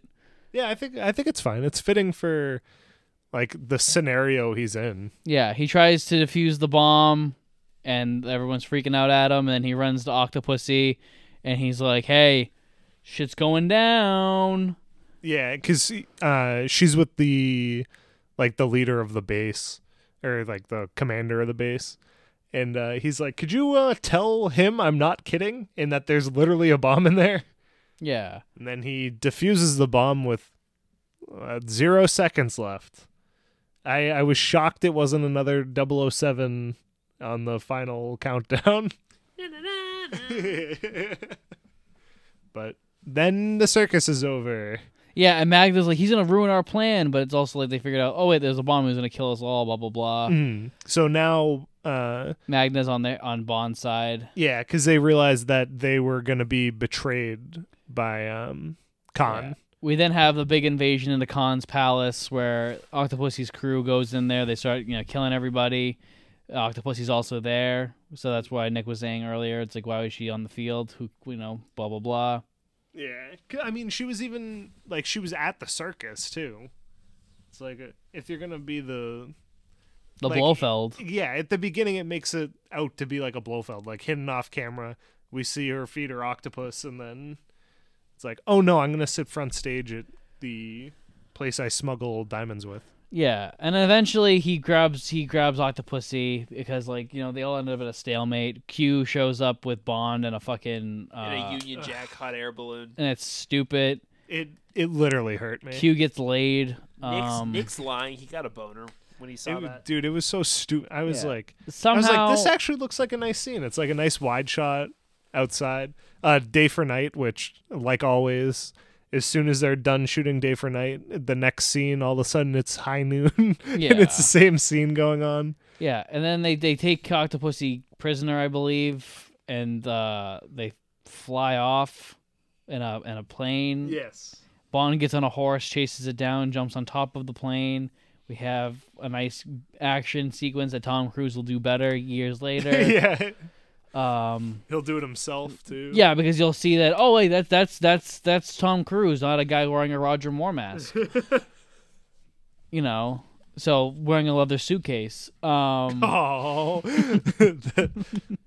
man, that's almost too mean. No, but then Bond, does his thing. Yeah, he kills. He makes one of the wings disengage. And they're like, he's like, say, henchman guy, send him, go on the wing and throw him off, kill him. And he's like, out there, blah, blah, blah. And then, it's like, yeah. And so Bond throws, he pulls down the antenna on the plane. Then he hits Khan in the face. Khan falls to his death while he's wearing a parachute and doesn't ignite it. And then Bond, he goes inside the plane and he gets Octopussy. And then they jump out just in time. Yeah, and then Khan dies, and then go back to Gogol, and Gogol's like, in fairness, we were fucked up. It's just a whole bunch of mediocrity now. Yeah, and then, they're like, hey, can I get my Moscow star back? And they're like, yeah, sure, where's Bond? And they're like, oh, Bond's is too injured to fly back, blah, blah, blah. And we see Bond with his foot in the air, with a what's it called? Oh my god, what's Like a cast. a cast? thing? Yeah, and He's in Traction. yeah, he's in traction on Octopussy's boat, and they fuck, and then she's like, "Oh, James," and then the movie's over. Yep. Thank God. So while I don't think it's a good Bond movie, I don't think it's an awful Bond movie. I think it's a perfectly, Meh. I wouldn't even say meh. It is a bad one, but it's not like the worst. Yeah. No, it's not the worst. It's a solid 2.5. Yeah, I think it's in my bottom 5. Yeah, I think that once the third act happens, it's a fucking disaster. Yeah. But even then, it's not a disaster. But at least it wasn't like as boring as Moonraker is for the entirety of its runtime. Yeah. Um, do we want to do? Yeah, we'll at do the- this. We'll do that. We'll do the rankings here, and then we'll watch We'll talk about Never Say Never Again right after that, and then we'll do the rankings for Never Say Never Again. Then we'll put them against each other. Okay. All right. So first one's pre-title. 5. Yeah, I love this one. It's a definite 5. Yeah, I don't even think we Yeah, we need don't to even really explain it. That Yeah. was perfect. That was Everything top we tier. like in them. The title sequence. Title sequence 1. 0.5. That's fair. That's being generous. Yeah. Yeah. I'll give it 1. Yeah. Also, I want to say that this is definitely this is the best Roger Moore pre-title sequence since Spy Who Loved Me. Yeah. But I think the Spy Who Loved Me one is a little bit better. I want to watch them side by side. Because that's the one where he goes, she's like, "But James, I need you." So does England. And then he gets in the thing and the Union Jack fucking parachute. Yeah, the Phenomenal. parachute. That is a good one. Nah, I think I like this one more. Even though that one is great, though. Yeah. The next one's Bond Girl. Oh, sorry. Just Bond. 2. Yeah. No, 1. It's a 1. I did 2. There were a couple lines that I actually thought he did all right with. But it's the same problems I always have. It's just not great. That's called Stockholm Syndrome, Nick. Yeah, that's it. Honestly, at this point, You're it going might to see be. Connery and then the next one like, "Oh my God!" Yeah. Bond Girl, which I guess we would do. Magna and Pussy. Yeah, you want to do them together? Yeah, so for me, Magda is the 4, and Octopussy is the 3.5. Well, I don't know what fucking... I'm really low. I'm like 2.5. Yeah, I'm going 1. Oh my god, he's brutal. I think how you say that I'm brutal, but on Letterboxd, all my Bonds are very ranked very fairly, and yours are 2.5. And I'm like, I'll give you only twice a 3, and you're 2.5. Like fucking Thunderball 3.5. It's just I think I give Thunderball 5 stars. That's just wrong. That's fine. I think Thunderball's a 4 for me. I think I gave On Her Majesty, Dr. No from Russia, and Thunderball all 5 stars. I think I gave. You only gave On Her Majesty 5 stars. Everything else No. is and then Dr. No was a 4.5. Robert from Russia is a 4, and then 3.5, 3.5, 3.5, 3. Yeah, there's a lot of 3.5s. So I'm getting this reputation as the brutal one, but Yeah. You're brutal in these ratings, and then you're forgiving for some reason on Letterboxd.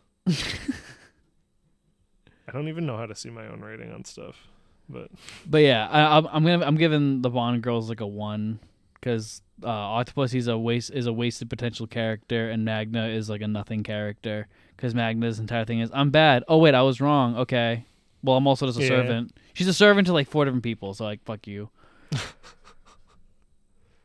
Next is Felix, which So VJ, there's no Felix. So. That's a 1. that's a 5-star baby. Really? No, Oh, thank God. I'm thinking 2. I'm Like, giving. he's- I'm gonna be generous. I'm gonna give him 3 Wow. because Because I said he's brutal, so no, because he had the. it was terrible. The tennis stuff is terrible. But the massage, excellent. The massage was interesting. All right. His death was all right, but yeah, I don't know. Yeah, I mean, Q was really our Felix, but Yeah, and the mid. MI6 is next though. 1. Yeah, well, I think he did good for his first This is no fuck that. For a first time in a role, I think he. No, yeah, it's super bland. Yeah, no, fuck that, dude. Once you guess I see just Judi wanna give him Dench's credit. first one, and also Bernard Lee's first one, like, Yeah. and even Ralph Fiennes' first one, dude, get the fuck. Robert Brown could suck a dick. You're right. Yeah, this is definitely a 1. Robert Brown, I will say, gets better once Rogers leaves, and then he's immediately gone because Dalton leaves immediately. Well, that's just M. We also have Moneypenny's in this. I liked Moneypenny's assistant. I thought that scene was all right. Yeah, I thought that was fine. It was an improvement, but Knowing she doesn't come back, it's pretty stupid. But exactly. I think that's what's clouding my judgment because like I love the flower bit, but then it's also like, yeah, you're too old anyway. they acknowledge it kind of. And then we have Q, which Q's in the field a whole lot in this one. Too much. Yeah. 3. You're giving a 3 to MI6? I'm giving a 3 to Q. Just Q. The So rest like of MI6 can take a 1. Yeah. Take the L. I'm like 2 for everybody. I think Q's like gadget scene's all right. I think he has a good dynamic where he's like, Bond, stop.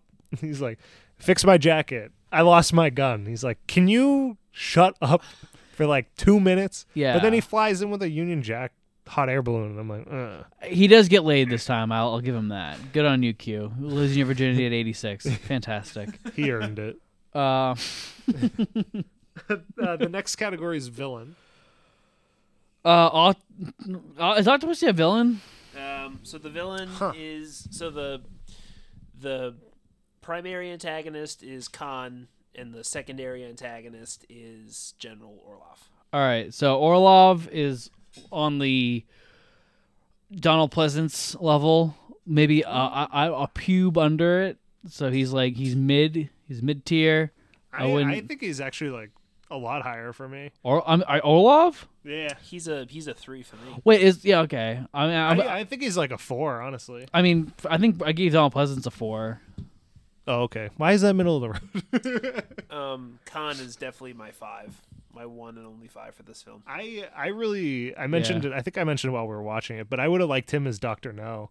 Like, I think he would have done more justice in that role. I think he was pretty good in this, though. I think Khan would have been a great Blofeld too. Or Bond, so Yeah, just put him anywhere. yeah, really. I mean, I think he has that. He has like the eyes I imagine on Blofeld of like, dude, I know you're full of shit. He also would have been a good Largo. Not a good Grant, though. No, he's not buff enough. With Grant, you gotta be ripped, dude. Yeah, and kind of young. Yeah. I mean, at the time, probably he would have been a good one. Yeah, that's a good point too. The next one's Henchman, which there is a good amount in this. One Goldbinda. Goldbinda sucked, dude. Goldbinda, Mishka and Grishka. Yeah, we got the twins. We got the Saw Yo-Yo guy. Dude, all these suck. What are you talking about? The only thing good about Mishka Grishka is that his name's in my head is Mishka and Grishka Mishka. Goldbinda is definitely like the number 1 henchman for these purposes. I think I would think so too. he's a 2. I'm 1. I don't. Oh yeah, I didn't give Khan a rating. I don't think. Oh, okay. 4.5. Nice. So 4.5 to him and like a 3.5 for Olaf. Yeah, I'm probably at 4 for both of them. Yeah. Like I think I really liked. I don't know. Yeah, I'm gonna stay at 4. Okay. And then Henchman, like Garbage. 1. Yeah. The story was very convoluted. Yeah, I'm gonna give that like a 2.5. 2. I'll probably do 2. I loved a lot of the ideas. Like the opening is fan-fucking-tastic. Oh, it's so good. But like the I wish that was more of the story. Yeah, like 009. Oh, the 009 shit, that was fan-fucking-tastic. I really liked that. I really like the idea that they like the. I think they could have done more with the egg, which is fucked up for me to say. Yeah. Well, I mean, it just gets so confusing when they're switching back and forth between the fake and the real one. I like that. It's just that it didn't lead to anything. Because when they break the real one, then it's just like... Yeah, I guess that's just over. Yeah, and I'm like, why was this not important? Like, Bond literally laid an egg in a fucking a casino. Very cool for him to like just squat and lay it. Yeah, like like if the egg had something in it that they needed to do something, it would have been fine, and I think it would have been better. And like the whole thing is they're fighting over an egg. You know, fine. I like that more than fucking. We establish the egg is very important, then we break the egg, and then it's never brought up again. Yeah. I'm gonna give the egg a 2. Well, I think because the egg ends up. So at the beginning, you just think it's an egg. Or you think it's just the egg that they're doing this with, and then when the egg breaks, it kind of transitions into all of the jewels that Russia owns. So it's kind of like taking the idea from that one singular jeweled item to everything Russia has as treasure, which I think is all right, but I think it's misused. Like I like it for that aspect of it, but then he breaks it and it's dumb. Yeah. And Khan is like, oh, when it breaks, but does literally nothing about it. So I'll give it like a 2.5. It's messy. It has a lot of great ideas, but it's a mess. Cinematography. 2. There was one scene that I thought was shot cool. Yeah. You know, I'm gonna give it a 1. Fuck that. I'm gonna give it 1.5. The day for night's real bad. Yeah. They do some decent rear projection. But the day, I don't know why Day for Night just hasn't improved in the past. Like, it's improved since the original times it was used, but it's like the past 5 or 6 movies, it just looks bad still. I don't think it has improved because I think that with this one you can see like the clouds. With like Dr. No, they would shoot at a lower angle so you wouldn't, or like a higher angle so you wouldn't see the sky as much. Yeah. So what was? But like this one, we straight up saw clouds, and also like John Glenn does this thing where it's like, oh, we do a fucking thing where it's like, oh, like we're fighting in the nighttime, but then it turns in the daytime, which happened in the last movie. Your other problem was Thunderball. The Day for Night in Thunderball. Yeah, when it's on the boat. Yeah. And it's like beautiful clouds. I'm like, wow, it's literally a beautiful day there, but it's also nighttime. Yeah. Also, we had a pigeon moment at one point when Bond was on the fucking building. Yeah. We had that little jump scare. Who cares? The next one's gadgets. Gadgets, so fucking we got 1. We got the pen that has the audio device in it as well as melting fluid. So I'm going to give the gadgets a 3 because the pen, the pen with the fluid in it, the audio receiver, the tracking device, and the camera thing. The camera watch. He even uses that. He uses it when they're attacking the Monsoon Palace. Yeah. And Q's got the camera on the hot air balloon. Yeah. And Bond's just like, oh, what's going on over there? Play-by-play of a football game. I'm giving it a 1. Yeah. There was a gadget. I'm because I'm just trying to think of it. I liked the wall smashing a dude, or the door rather, that is shown in the Q scene. I feel like there was a gadget towards the beginning that I was like, that worked pretty well. I do like the horse's ass. The horse's ass. Oh yeah. That was pretty. I fell for the horse's ass. Yeah. I was like, "What is he gonna ride a horse?" And Ryan was like, "Oh, you sweet child." Sweet child. And then I think that's it, right? Yeah. Well, we usually do car, but there really wasn't anything wild in this one. But I liked the random cars he got into. The tuk-tuks were cool. Oh yeah, they did use tuk-tuks. Yeah. Honorable mention, tuk-tuks. So yeah, my final grade for this movie would probably be a 2.5 or 2. I'm probably at like 2.5. I would agree with that. So Mark, hate it or not? I disliked it. I didn't hate it. Yay! That's growth. It's a lot of growth. But now we gotta talk about Never Say Never Again. So I didn't hate it.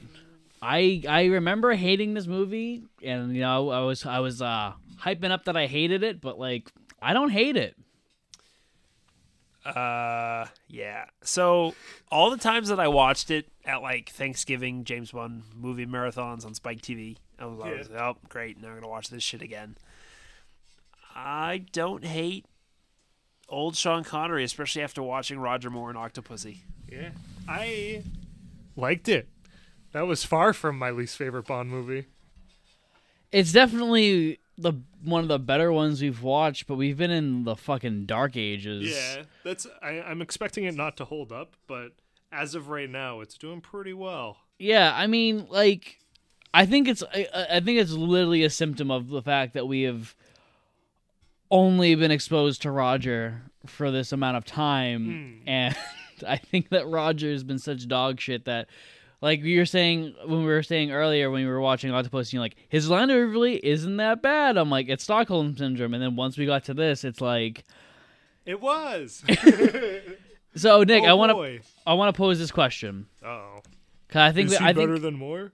No, obviously, but I want to pose this question because I know we kind of talked about it back in 1971, but we haven't talked about it since. Do you think that Sean, would you have been mad if Sean was still Bond up until this point? See, I think it's a hard one because I feel like I definitely would have got bored of the same. Like, I think, like, having George. Well, are we getting rid of George too? Or? Yeah. Yeah, because when George first happened, I was like, wow, this is refreshing. It's like not just Sean playing the same character over and over.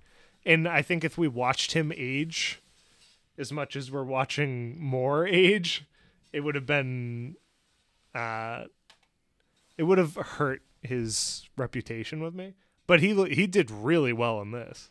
Like, I don't know, because what was his last movie that he came back for before? Oh, Diamonds Are Forever? Diamonds? Yeah, I didn't really like him in Diamonds, but I liked him a lot in this. It's because Diamonds was terrible. But Yeah. I think we did like him in Diamonds. I mean, we liked Act 1. No, I'm not saying. I don't think the problems of Diamonds are on his shoulder. I think the problems of Diamonds are the fact that George Lazenby left the series. Yeah. Well, I mean, even, like, if I recall, there was only, like, 3 parts where you were like, I liked Diamond.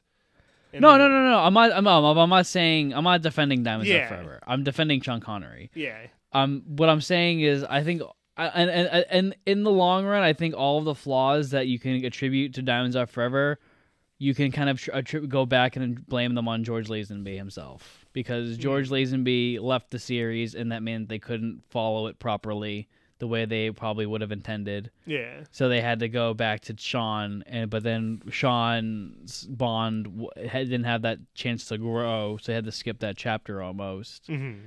So that kind of also feeds into where Sean kind of feels older in that film rather than he does here. Yeah. Where now we've actually had an old man. Yeah. This is just so much better than Moore. And they didn't try to cover up the fact that he was old man Sean Connery. Mm-hmm. They played into it, and I think that made it more refreshing than I expected it to be. I love gray hair Bond. Yeah, it's so good. I think here's my thing with the whole like Connery thing. I think like if he let's say George did On Her Majesty's Secret Service and then Connery had stayed from Diamonds Are Forever to like let's say Octopussy, would you do you really think you would have been bored by it? Because I think like the thing is that when we were watching this, it was like the first time we've ever been able to like get excited truly in a long time. I think I don't know how much of it, but I think a lot of my excitement too was, wow, everybody said this was shitty, and I like really like it was like 15 or 20 minutes in. I was like, uh-oh. I was like, this keeps happening where I like the ones people don't like. Yeah. But I don't really know. Like, so kind of framing it differently, I would have rather had George for 3 films than Sean Connery for 14 or whatever. Yeah. So I'm like, would I have wanted him for 14? I just think the option would have been, regardless, it would have been you either get George or not George. You're either getting Sean or you're getting Roger. Yeah, I like him more than Moore. Yeah. But would he have gotten bored of the being Bond? Would he think he doesn't like playing? He was bored and You Only Live Twice. Yeah. I just think he really likes the Thunderball story because, like, he was on point in the original Thunderball, and then he was on point in this one. Yeah, he does incredible in this one. It's on par with Thunderball. And disagree entirely. For his acting? Oh, act. I thought you meant as a film. No. Yeah. His And acting in it, yeah. He looks even better compared to the cuck of main antagonist. Largo? Oh yeah. Yeah, Maximilian Largo. Yeah. Grandpapa, play arcade games with me. Yeah. Yeah. That, like, this movie, I would love if it was, what's Largo in the first Thunderball? Emilio. Yeah, if it was Emilio in this one, whew. A lot of the things I didn't like in original Thunderball are better in this one. Well, no. If Domino and Largo were the same relationship. Because I also, sorry, I know you're trying to say something, but I love that, like, it was Jack. Like, it wasn't a clone of Jack. Like, that whole eye thing was so much better than, like, we're going to take Jack and make another Jack, kill Jack, and then this Jack will fly the plane. I think this is more grounded in reality. Okay, I'm gonna hit you with some of my shit. Uh-oh. I think Thunderball is a much better film, and I like the two Jacks thing better because it makes the original Jack is more of a noble, tragic hero who gets killed unknowingly, while like Spectre's doing that thing where like it's also establishing that Spectre will go to such lengths to get things done, where they'll literally like pay someone to get plastic surgery to look exactly like someone and stuff, and it has like that whole thing where Spectre's really playing the long game. Getting someone addicted to heroin and then brainwashing them, I think, went a lot faster. I mean, it goes a lot faster, but I also like the slow Bond realizations in Thunderball, where he's like, it's like these three people are in like this hospital, and none of them are. Only one man is aware of each of them, and Bond is slowly figuring it out as he goes along. And like, I just think that the scenes and the structure of Thunderball are better than the structure and the scenes in this, minus like one or two. Like one or two scenes, I would if I could like take out like 3 scenes from this and throw them into Thunderball. Thunderball would be on Her Majesty's Secret Service level good. I would completely swap the endings of, besides maybe Domino's kill, but the fight scene at the end of this is so much better than Thunderball's. I would say the shootout. I wouldn't say the fight scene between Largo and Bond. Well, I hated that. So I understand why you really like it. I hated them on the boat. Like, this weird slow-paced thing underwater I thought was all right because it wasn't the entire fight. But I think the Domino killing him is less impactful because it's just silent because they're underwater.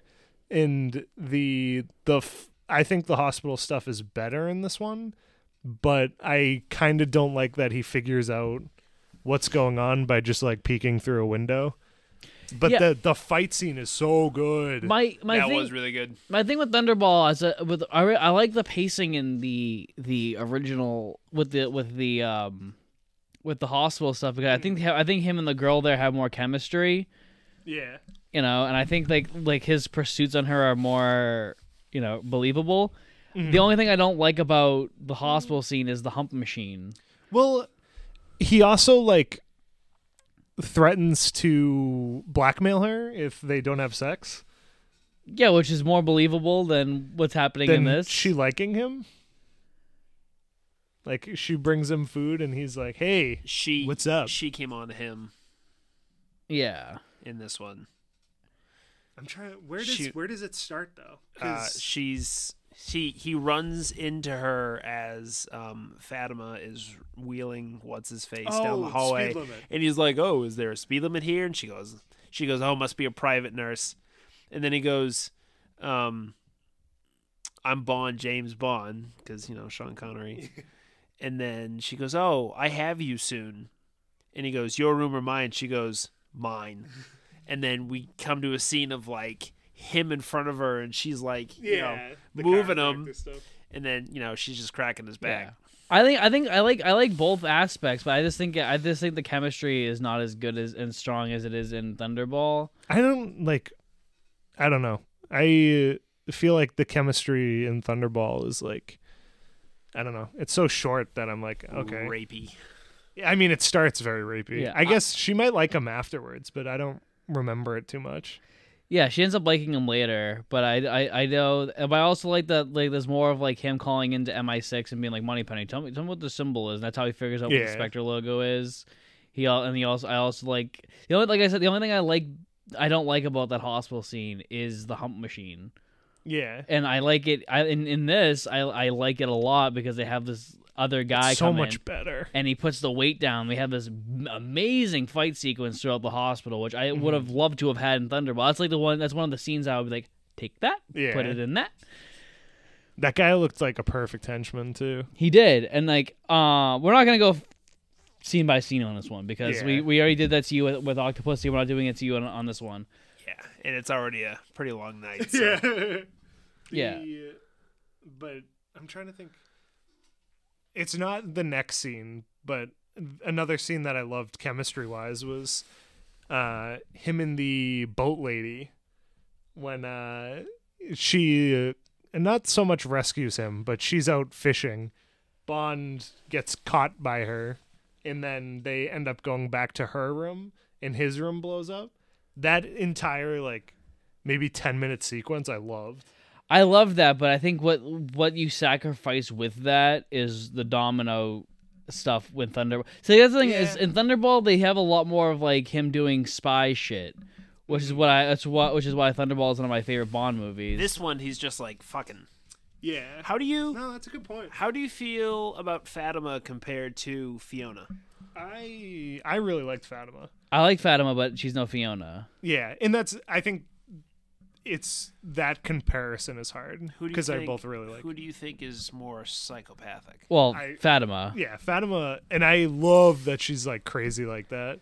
I think that this is one where they're so different that it's hard to compare. But I think that Fiona has such better scenes. Where I think Fatima has like great character moments, but I don't think she has as good as scenes because like with Thunderball you have like, you know, we say it every time, the shoes scene. Yeah. You know, we also have the scene where she shoots the missile from her motorcycle and blows up the car. We also have the bit where she's like, "Didn't you enjoy sleeping with me?" And then you have Connery respond of like, "That was just for Queen and Country," and then she gets all upset and slaps him. Yeah, I'm trying to think if I like the Queen and Country more than the equivalent scene in this movie where she is like, sign this note that says I was your best lover. I think it's also like, I think that's more like Psycho Ex-Girlfriend, which really liked. Tell them I was the best fuck you ever had. Yeah, but that reminds me of another Bond character that's done better. It reminds me of Xena. I know you haven't seen it, but Jaws. It reminds me of Xena Onatopp. Oh, it absolutely. Well, she's more murderous than. This is literally the '80s version of Xena Onatopp. Yeah, but it's the tamer, more campy version. Let's come back to her when we watch GoldenEye. Okay. Oh no, it's another GoldenEye has the best version of it. Yeah. Because I just from a point of view of I don't know her, I loved how campy. Like at first I was like, okay, she's a little over the top with campy, but then like basically by the arcade, I was like, oh no, this is just like she's a psychopath. Yeah. Like this is just what she does. Yeah. You know, and like my other thing we'll compare the two is that I prefer Fiona's death, obviously, to. Can you remind me of it? That's the one where they're dancing and they. Have, and that's way better than the pen. Yeah, because it also has like one of my favorite one-liners in the entire series. So it's like I'm very biased on it. The chase. So leading up to Bond killing Fatima, that chase is so good. That's probably with the motorcycle. That's probably the best chase scene we've had since maybe Spy Who Loved Me. Yeah, I was gonna say it's like Spy Who Loved Me, and then but I think Majesties are like my favorite ones. Yeah. But this is up there with it. Like this is probably my top 5 favorite chases. Absolutely, yeah. I say it's also is almost as good. It's almost as good as Live and Let Die's chase scene. The boats with. I I like this more than the boats personally. Yeah, well, But yeah, I wasn't super into that. I know everybody like really loves that. yeah, but I'm biased on it because Yeah. it's We know. yeah, because my boy Sheriff J.W. Pepper. But like just to talk a little more about that character too. The end of that chase where he's trapped in the tunnel and the cars are pushing it in, and she's like, "Do not kill him. I want to." And like that whole weird dynamic of she's like, no, me, not any of you guys. Yeah, I loved that so much. So here's the thing about this movie is I clicked in my brain of why this is the way it is. So I think that this film, Never Say Never Again, does what people say the More Era is supposedly doing better than the More Era is doing, which is that. Oh, it's campy, it's goofy, it's a fun time. Okay. And most people say that Roger Moore is the Adam West of Bond, right? That's an insult to Adam West, though. I know, I 100% agree with you, because I love me some Adam West. But I think that this does Adam West Bond better than Roger Moore, who is supposedly the Adam West Bond. Hands down. And I realized it because I'm looking it up. The writer of the Batman 66 movie and 66 show is the one who wrote Never Say Never Again. Oh, that's cool. So I think like it clicks because like what's her name? Fatima, and like is like so like is ripped straight out of Batman 66. Oh, yeah. She feels like a Batman villain. Yeah. Even her outfits. Those outfits are phenomenal. I love them. Yeah, it's a time, and like. I'm gonna say it right here. I obviously think that this is a better movie than Octopussy. Yeah. Because like we're actually we enjoyed ourselves watching it. Oh my god, I love this. I know it's kind of early, but Never Say Never Again definitely won 1983. Even if Octopussy beat it out in the box office, I enjoy watching Never Say Never Again. Apparently. Yeah, and the thing is, we also have like more of the Bondian things that we like. M and Bond fucking loathe each other. If I wish the M act, I feel bad because obviously he didn't get a whole lot of chance to represent himself, but I did not like. I loved the idea that he's like, no, 00 program, that shit's dumb. We're retiring that. They just mess everything up. my thing with that is that while I agree with you, I don't think he's a strong M. I do think he's a better M than Robert Brown. So far. I was going to say, yeah, if we're comparing the two, I liked this guy more. I wish he looked older, is my thing with it. I hate the way he talks. I can see that. And the words that he says. Yeah, but he's like, we're going to purge your free radicals, Bond. Which is but I think that's what they're going for, is that they want you to hate M. I really do. It worked. Yeah, because like... Edward Fox is one of the most insufferable fucking actors ever. He's like what you imagine like a fake British actor to be. But like I think I liked his chemistry with Connery better than I liked Moore's chemistry with Robert Brown. I feel like I said Robert Brown was just like, "Hello, my best friend." Yeah, it's exactly how it happened. Robert Brown does get better once Roger Moore leaves, though. I keep hearing that. Yeah, I'm ready for it. But on the flip side, it's actually something what I found interesting about this is that it does what me and you like, where you know how we liked Bernard Lee and Connery so much because it was like your dad yelling at your angry son. Mm-hmm. This was the angry son yelling like, "Fuck you, dad! We don't need you anymore. This is my fucking turf now, bitch." You're so right. It is like inverted, and he's like the younger M, and Bond is an old guy now. Yeah, that's so good. I didn't even realize. In my head, I'm like, I wish he was older, so I still had like the dad and kid thing. But it works just as good the opposite way. Yeah, M's the son.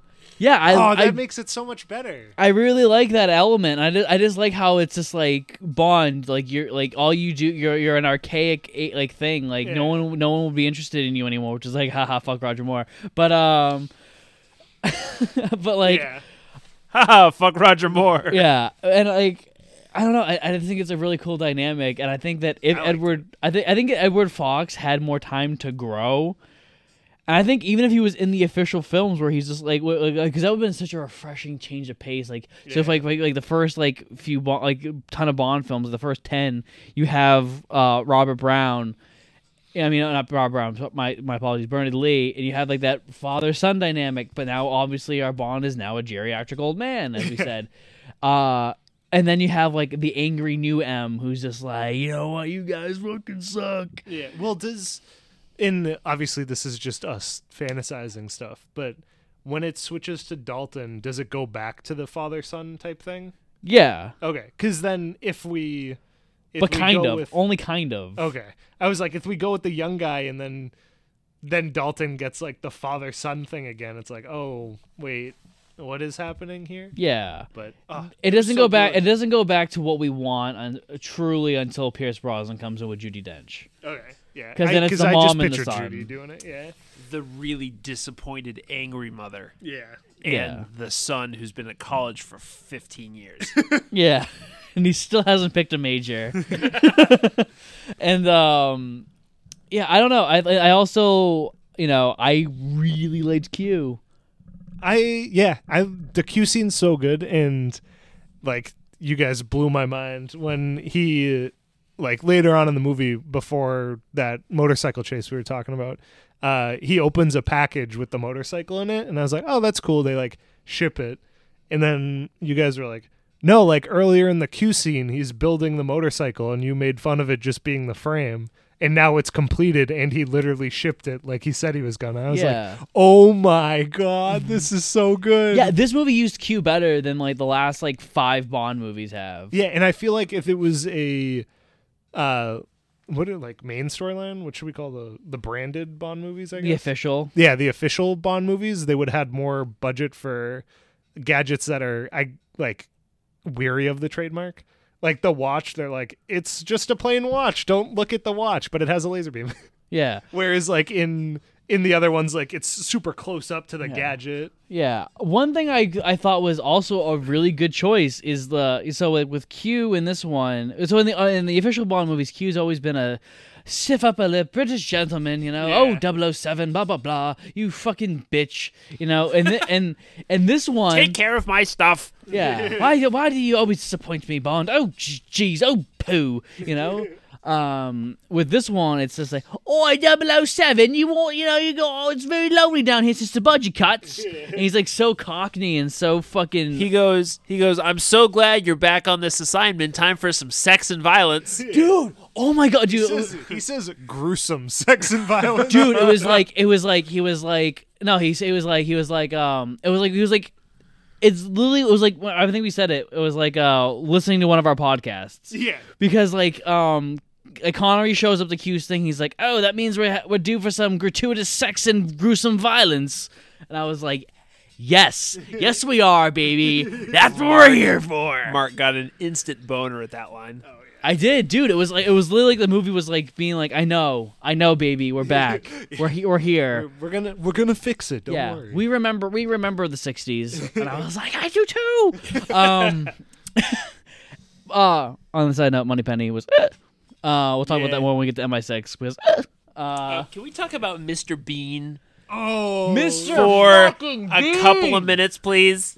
Oh my God, Johnny English makes an appearance. It was so we get like brought into the scene with boats, and there's some boats, and you see a guy running in a crowd, and I went, "Is that Mr. Bean?"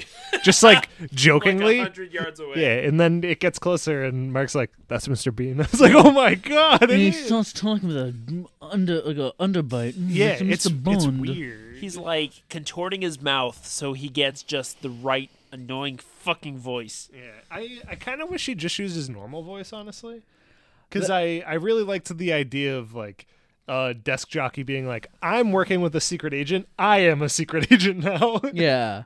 But making him the dork. What I think would have been funny, because like they do have a Felix in this movie, because it's a remake of Thunderball. But Football player Felix. Much better than Tennis Felix. I think it would have been hilarious if they decided to go full on fuck the official Bond movies and they made Felix a fucking dweeb, like played by Mr. Bean. Oh my God, yeah. It's like, oh, Mr. Bond, blah, blah, blah, rather than like the coolest fuck Felix in Thunderball. Imagine how disappointed I would have been though. my But I think it would've been- favorite character. I think you would have been like happy with it because it was Mr. Bean. Yeah, in the like he does a good performance still. Yeah. And I think the scenes he's in are pretty good. Yeah. I didn't really like the phone call one. The phone call. Oh, I like the phone call one. I thought it was all right. I feel like they were trying to do what he does to M, and they're like, just have have Mr. Bean call him. I thought they were doing how they ended every Roger Moore movie, but they were doing it without ending the movie, and they were doing it without like M doing like, Bond, what are you doing for the 18th time? Yeah, It was I more cannot just believe like, you're doing this. He's like, oh, do you want to go snorkeling tomorrow? He's like, yep, yeah, whatever, Mr. Bean. yeah. I'm gonna go finish getting laid. Yeah, so like this movie has a lot of, like I said, it has a lot of great moments and has a lot of shit moments. Like, the shit is when it becomes too Thunderball. All the stuff that isn't Thunderball is phenomenal, but once the movie gets Thunderball-y, it sucks because all you're thinking about is Thunderball. And it's like I don't even think like directly contrasting it with Thunderball. Like I'm okay seeing it as a different idea, but I hate I just hate the Largo stuff. Like I hate that he's like simping instead of being like the protective uncle, and I hate the fucking arcade. He's a super cuck. I also don't like Domino. Because Domino went from being one of the most interesting Bond girls to like being like the flattest character. I think Very it could have. damselly. Yeah, I think it could have been saved a little bit if there was a better Largo. Mm-hmm. Like if Largo was written a little differently, and it's like it gets rid of that father-daughter aspect, but it still keeps it like she's kind of against her will kept with him. Yeah. Just because he's like, whatever, her brother's dead, so she's just got me. Yeah, I mean, the thing I liked about Domino in the original one was that she at first seemed like she was one of the other Bond girls, a damsel in distress, but then she comes out and she fucking kills him at Bond's weakest moment. It's like I feel like that moment in Thunderball is our precursor to Tracy. You know, when he's on the ground, he looks at Largo and he's like, "Goodbye, Mr. Bond." Then you see the arrow go through him, and then she falls down, and there's Domino. And then she has like "I'm glad that I killed him," and he's like, "You're glad." That part of that terrible fight scene is so good. Because I know you like the fight scene, but I would instantly trade it for the fight scene in this between the government employees and the henchmen. But man, the death of Largo is way underplayed, I think. I think I would take, like I said, like underwater stuff from Thunderball. I would take the above water stuff from this. Well, it's like it's But not like it's on. It's like still a They're in a subterranean cave, and there's water around them. Yeah, I would take that over the underwater stuff in Thunderball. Yeah. But then I would want the boat things shot better. Yeah, and that's like Because I don't think the problem with that scene for you is the context and what's happening. Just, it looks so bad. It's just the probably what it projection. is. Yeah, Yeah. And well, it's also like weirdly sped up and stuff.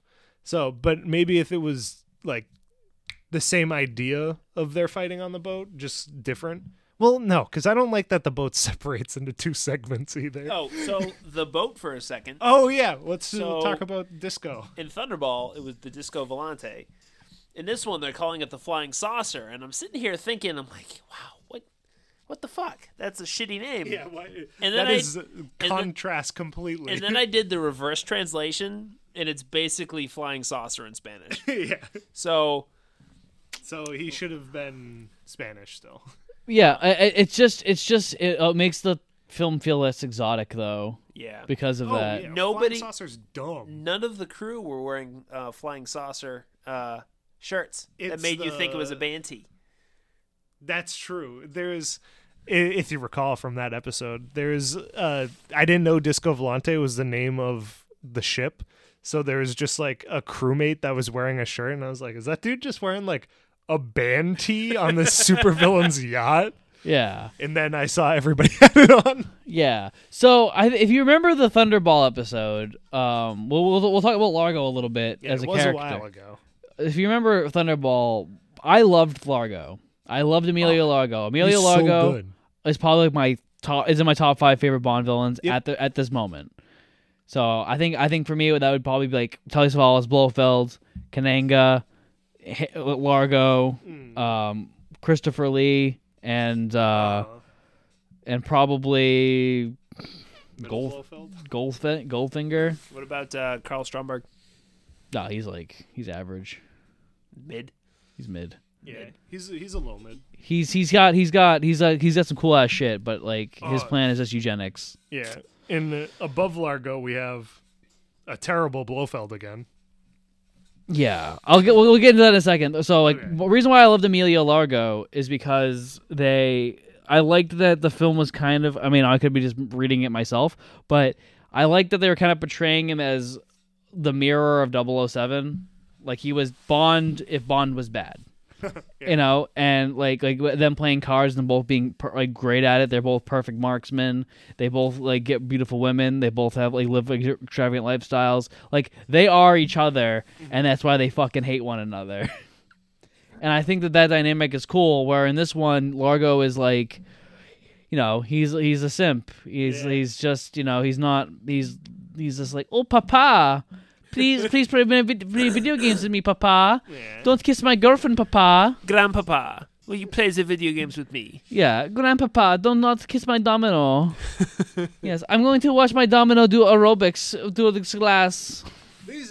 Now that I think of it, why wouldn't he just have like a glass panel there? It's not like it's still weird. It was a two-way. It was a one-way mirror. Yeah, but I mean, why wouldn't he just put glass there and watch her? Because he's a fucking creep. Yeah.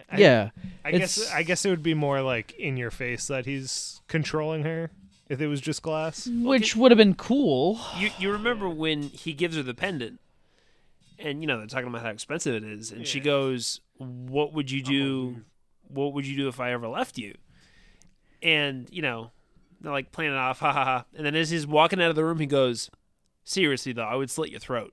Yeah, I feel like that's a dude who's like in the room staring at you doing your workout instead of through a creep glass. He's still pretty creep. Yeah. Oh, he's super. He's creep, but not in the same way as Largo, like the real Largo. This is I don't think the real Largo was that creepy. I think it but maybe at the end when he's like, "Do you love me?" Yeah, it's just more of like I just felt like he was a tyrannical force where like he could just control your life. Yeah. But like with this Largo, I felt like this guy is because like all right, so Largo while he was Emilio Largo while he was Blofeld's like bitch, he was number 2. Yeah. You know, he was number 2. He was like they were all like on almost equal footing. You know, and like I could believe that Largo could one day overthrow Blofeld. Yeah, or if he died, Largo would take his place. Yeah, if this guy runs Spectre, yeah. And this guy's number 1. Yeah, like get the fuck out of here! Like this guy could not run Spectre. You know who could? He can't run his ship. You know who could run Spectre? Fatma, or whatever the fuck her name is. Fatima. Yeah, well, she'd burn it to the ground, but Fatima. Yeah. She's horrifying, and she would be very good at running that organization. Like Max von Sydow is just, dude. Max von Sydow is like he's one of the best ideas of casting, but they give him nothing to work with. Who is this? Blofeld. Oh, okay, yeah. See how forgettable he was? Yeah, it was a good cat actor, but I think Max von Sydow did good with the material he was given, but like he's giving nothing. Yeah, it was pretty boring. I think if you gave Max von Sydow on Her Majesty's Secret Service, he would act the fuck out of it, and he would be the best Blofeld ever. But I don't think they gave him nothing. They gave him just like, oh, they gave him the Blofeld material of Thunderball, which is like he's a looming presence, not like a character. Because he's been built up. Yeah. It's like I guess we still have the context of the other ones.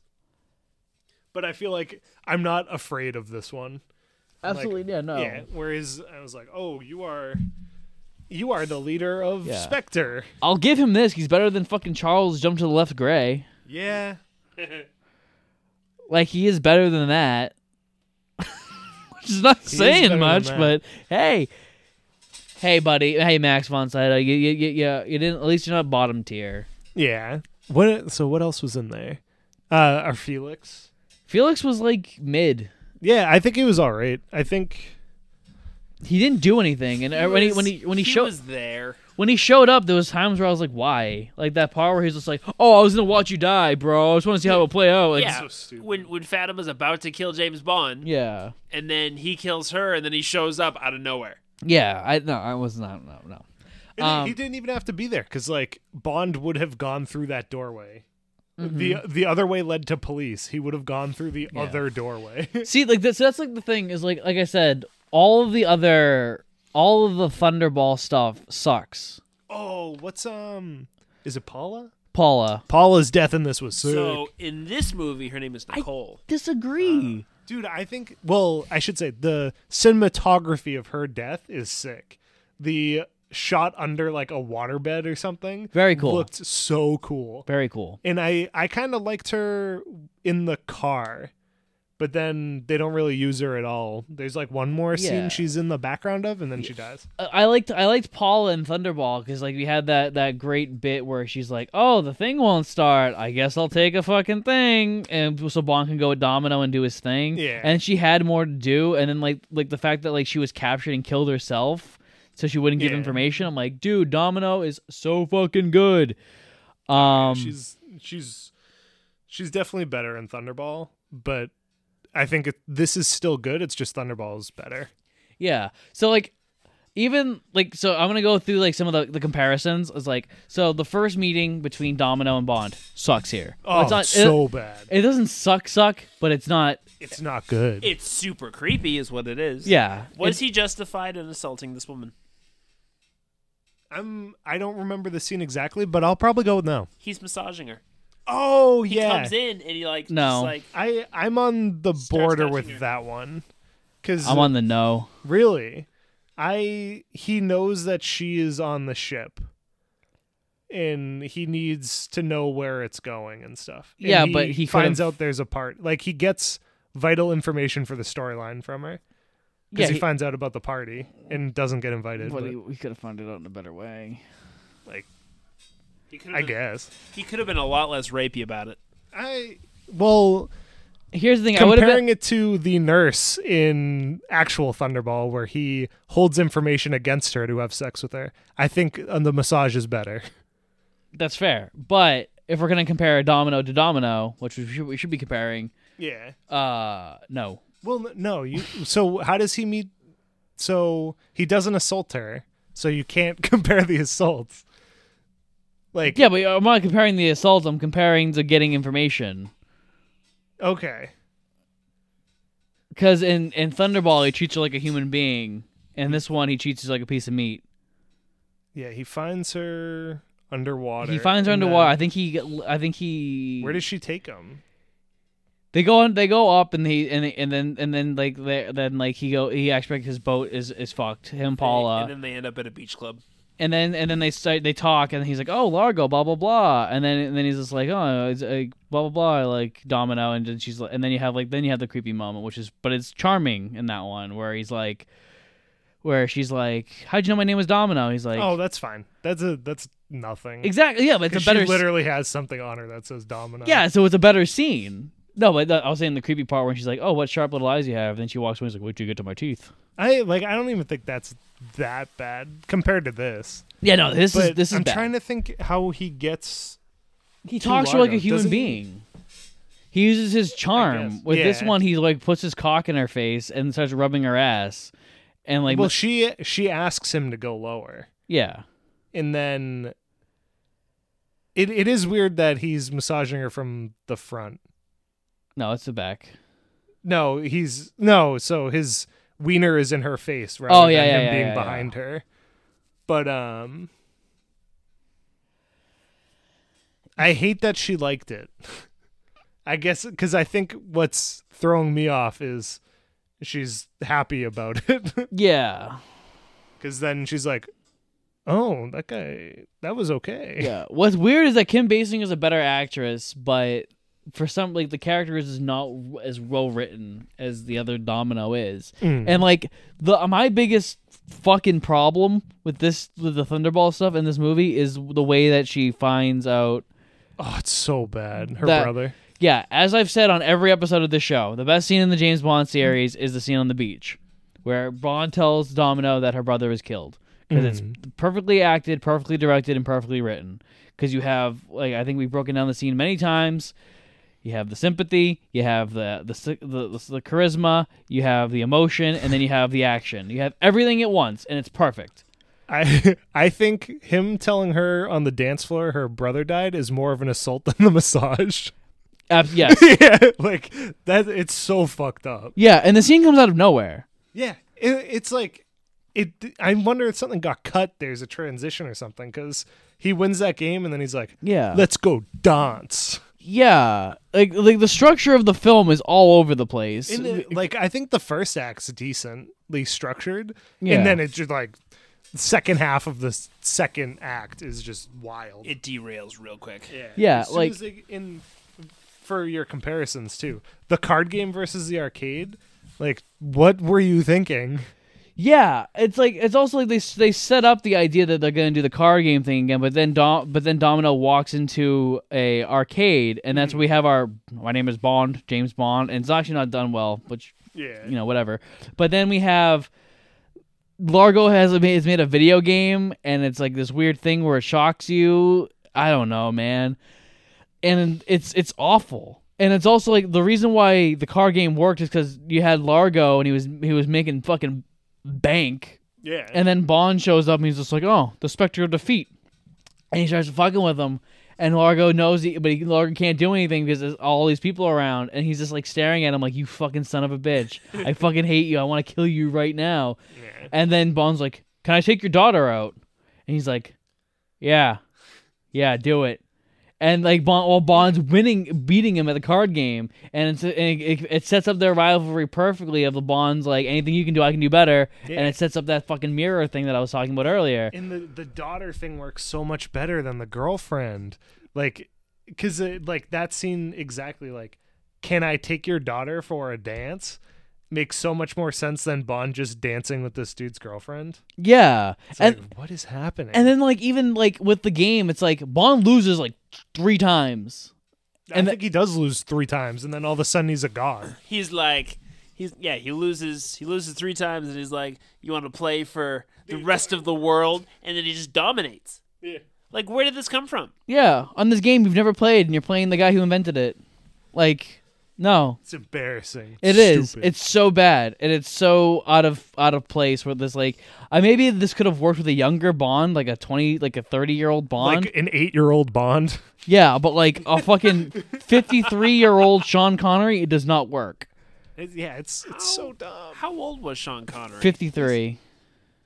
This would have been perfect for young, like James Bond kid, whatever that show is. James Bond Jr.? Yeah, they're like, hey, we can't play gambling games, so you're going to play Pac-Man. Yeah, all right, and here's the other thing. Is like, so that card game scene happens, right? And then in the in Thunderball, we have a lot more scenes of him and Domino getting to know one another, and Domino letting down her defenses. Yep. In this movie, they go and then he goes. Then they go to the beach, and he saves her life because she gets stung by a poison thing, and he sucks the poison out, and then that's when he tells her, because it's like, no, now you can trust me, blah blah blah. Yeah. And then in this one, they play the game. He wins, and then they go into a ballroom and they start dancing. He's like, "Don't tell anyone. Your brother is dead." So. I'm sorry to interrupt. Roger Moore was 2 years older than Sean Connery. He's 3 years older. Okay, 2-3 years. He was older than Sean Connery. Yeah. Like that. That's shocking. That makes no sense in my brain. Are you actually shocked by that? Yeah. I think George looks like Sean. It's been so long since I've messed that up. I think Sean looks old. It might be because he's not like he's wearing it. Like he looks older, and then like Roger Moore just looks so bad. I think because he's trying to hide it almost. Yeah, like because clearly Sean his Connery hair's looks dyed. jacked. Yeah, like he doesn't have saggy man chest yet. Yeah. Oh yeah. No, Sean's fit. Like yeah, Sean has gray hair. But like I said, it's because like that's what the character is calling for. Yeah, I think that especially with the younger M thing. Yeah, and I think that Roger looks like shit, just all around because he's trying to act like he's like 40, but he's like 58, and like it doesn't work with Connery. Like Connery's aware of of his age, so he's like, all right, I'm gonna lean into it. I'm not gonna pretend that I'm Agent 007, and that's why I think they're playing into that as well, where they're like, oh, the 00s are past their prime, blah blah blah, and it's like, so like they get it. Yeah, even at the beginning of the movie, I was like, oh wow, he looks pretty old, and then he's fucking running around. I was like, oh damn, yeah, and he's quick. Yeah, I was like, he doesn't look like an old guy trying to run. He's like performing. Yeah, and it's like all the action is fucking fast paced, in your face, and it's like it's literally like the 60s Bond again. Oh, it's so good. Like there was like moments where I was like, are we watching On Her Majesty's Secret Service with some of this action? Like holy shit. Yeah, like even that car chase, I was like, this is like almost outclassing James Bond. Yeah, in the opening we do this really cool thing, even though the music sucks. Where he's like doing like he's just mowing through people, and he does the fucking Connery thing where he hits the arms. Yeah, he karate chops down with both arms at the same time. I was like, oh my god, it was amazing. Yeah, it was amazing. But then it's like a training regimen, and they're like, Bond, you failed because you thought the woman was like on your side. You could have had Stockholm syndrome. He's just like, oh yeah, but if it was in the field, I would have kind of sussed that out because it's a game. Yeah, because I'm not actually killing people right now. Yeah, and that's I like that aspect of it too. And then. Like, I really like Skyfall, but the second he in Thunderball, I did not feel Skyfall stuff, and then in this one, when he gets sent there, I was like, oh damn, like it feels like he's being assessed for, like, not just like getting better, but being like, hey, is this still a program, or are you an old bitch now? Yeah. Well, when Thunderball, it was because he got injured on his last thing. Yeah, but I feel like not in your face. They're like, okay, you're getting injured now. Like, can you still do this? Mm-hmm. And then obviously he can, because it's a good movie. Actually, he almost dies at the end of it. Yeah. Maybe he isn't up to snuff anymore. Dude, oh my god, the other thing, though, about this movie that made me and Nick fucking flip.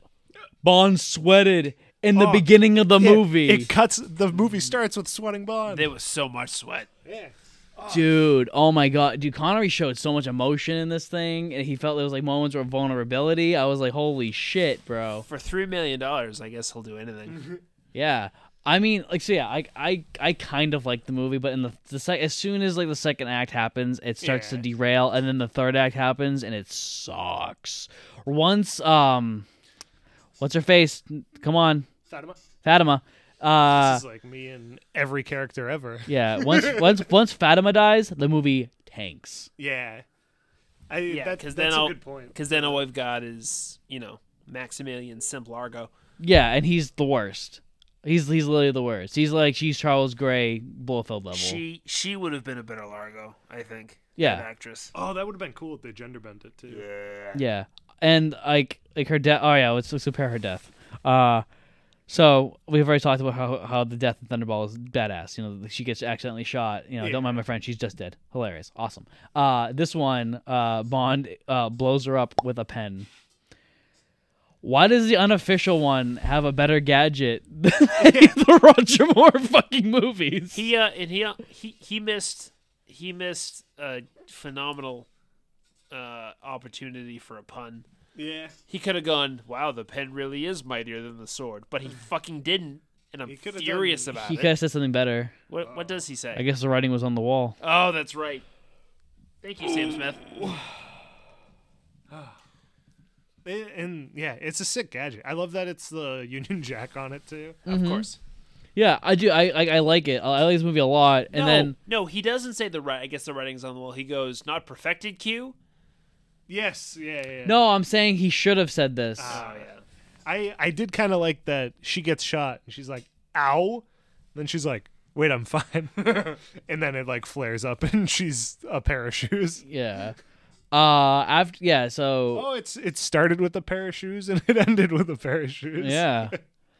I said this film was directed by Irvin Kershner, who's famously directed Empire Strikes Back, probably the best Star Wars movie ever made. Like the best yeah. You can see it in the video game they play. Yeah, you can see it in the cinematography. Dude, oh my god, this is like the horse falling off the fortress. Okay, that's a good point.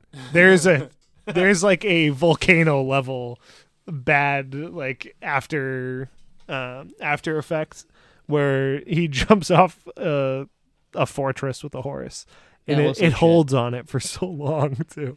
It looks But like it looks there's bad. so many cool shots. Like, this is one of my favorite shot ones. Dude, I think this might be the best shot Bond film since It's- On Her Majesty's I was gonna Secret say Service. it's in like this rivals On Your Majesty's for me. Like, there were so many creative shots in this too. Like, just because I already talked about it, that waterbed was so cool. Dude, no, the shot when like Domino walks into the opens the door and walks into the and with followed by Bond when they walk into the ballroom, and then Fatima is like, you can see her reflection in the opened door. Yeah, Who's watching them like, ah. yeah. There's a lot of good slow pan. Somebody's watching somewhere, and dude, there's a lot of long takes. It's evident in the fucking in the motorcycle chase scene because there was no rear projection. Oh, it was so good. Dude, I loved it. That was a great chase scene.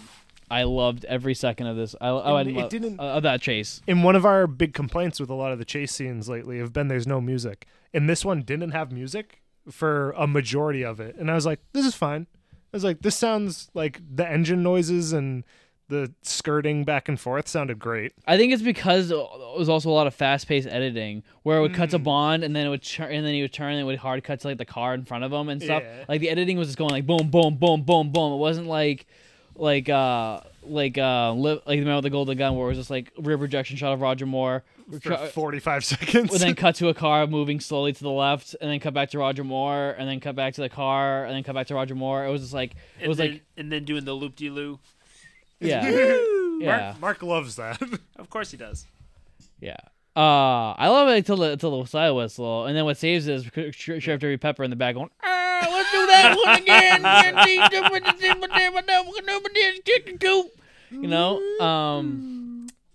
But I mean the stunt work in this isn't as good, but like Connery's fucking phenomenal in this movie. Yeah. But Yeah, no, there's not that many crazy stunts. I guess like the biggest stunt is when he's in the semi and jumps the motorcycle over the cars. which is pretty cool. Yeah, I loved that. I was like, damn, I thought he was trapped, and then he wasn't. Yeah, and then the movie ends with like she kills Largo, but she's underwater, so if you feel nothing.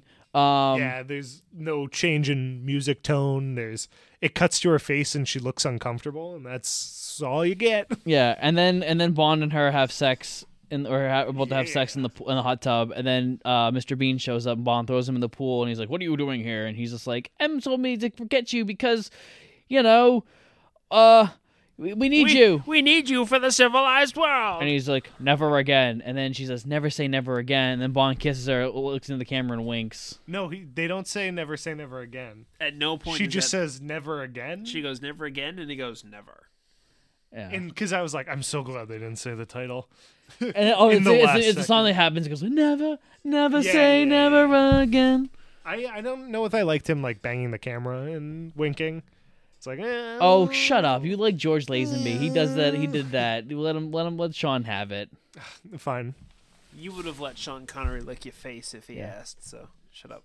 Young Sean Connery, maybe. Yeah. No, you like this. If one. George one's Lazenby alright. looked into the camera and winked, Nick would have been like, "It's a stroke of genius." He loves me. It's like he's here. All right, so I think that's all we have to talk about with Never Say Never Again. So let's do our the things, and we'll compare them to Octopussy real quick, and then we'll let you guys go. Okay, so pre-title, I would count the war game as that. like the training mission. Yeah, because there's not a title sequence because that's copyrighted. 2.5, Oh, maybe I'll 3. give it a 3 just because he was wearing those sweet sneakers. I've penaltied it pretty hard because of the song. yeah, and so Mark showed us a cool video. If you can, you should totally put this in the description. Absolutely, yeah. Well, There's a really great fan cut of. Actually, can you just explain it? Because I'm gonna mess it up. well, they just take the exact same scene, but they get rid of the Never Say Never Again theme, and they put in like sound effects from Rush with Love and Thunderball, and they make it feel like a real Bond scene, like Yeah, from the it's so '60s. And they even put like the title sequence like how they would for Thunderball, but they make it Never Say Never Again, and it feels like authentic James Bond. Mhm. And I think if it was done in this sort of fashion, fucking 4.5 or Oh, 4 yeah. stars. I'm I'm giving it like a 4. I like loved this. Yeah. You know what? I'll give it a 3. Yeah, Attaboy. I was like, oh my god, this is. Yeah. I was like, we're back. And it stinks because I loved Octopussies. I was like, oh man, I was like, I love when it's a separate mission, and because I liked the like Cuban theme and everything. Mm-hmm. But title sequence, Octopussy wins. Yeah. I mean, title song. Oh yeah, I'm gonna Ryan may be a right. believer. Never Say Never Again's a better song than All Time High. Correct. Ryan, what do you rate the pre-title sequence? Did you give it? What did you say? A 3? I gave it a 3. Okay. I'm going to give the song also a 3, just because I gave All Time High like a 1. I'll probably give Never Say Never Again a Like 3. I said before, in my James Bond theme song playlist, I always skip Never Say or All Time High. All Time High. Yeah, Right to Never Say I can Never see myself being in the shower going, never say never again. Can confirm I have. Yeah. I liked it. I'd probably give it right in the middle with the 3. The next one is Bond. That's a 5. 5 stars, baby. I'm gonna give it 5 gray-haired Sean's. Bond girl, Yeah. which would be Domino, which Hold on, Kim- you're getting hasty Kim Basinger. because we just said the Bond thing. yeah. Is Lazenby still better than Connery? I still think so. I'll probably have to think about it more, like overnight, like in my dreams. Yeah. But it's definitely closer Okay. because I really liked him in this. Yeah, Connor, it was back, baby. We had the swagger, Yeah. the energy was back. So 5 stars. I like how Connery. So Connery is at the age that Moore was at, I think, in For Your Eyes Only, and he feels 10 years younger. Yeah. Yeah, it's so weird. Even though he has the grays and stuff, He's just not. has more He's energy. not trying to act 40. Yeah. Yeah, And that's probably a lot of what it is. He's in much better shape than Roger Moore too. yeah. He had a hairy chest, which was welcome return. Yeah. And it wasn't gray. It wasn't. All right, so Bond girl, Domino, and Domino. But Domino, is this gonna be a thing where we're gonna do like the top tier is Domino for Thunderball, bottom tier is Domino and Never Say Never Again. We could do that because I think obviously the actress was great, but the part is just so bad. Yeah, I mean, She's very damsel-y, and I don't like it. Yeah. yeah, Like, and again, especially compared to Domino, she's terrible. yeah, 1. I'll do it. yeah.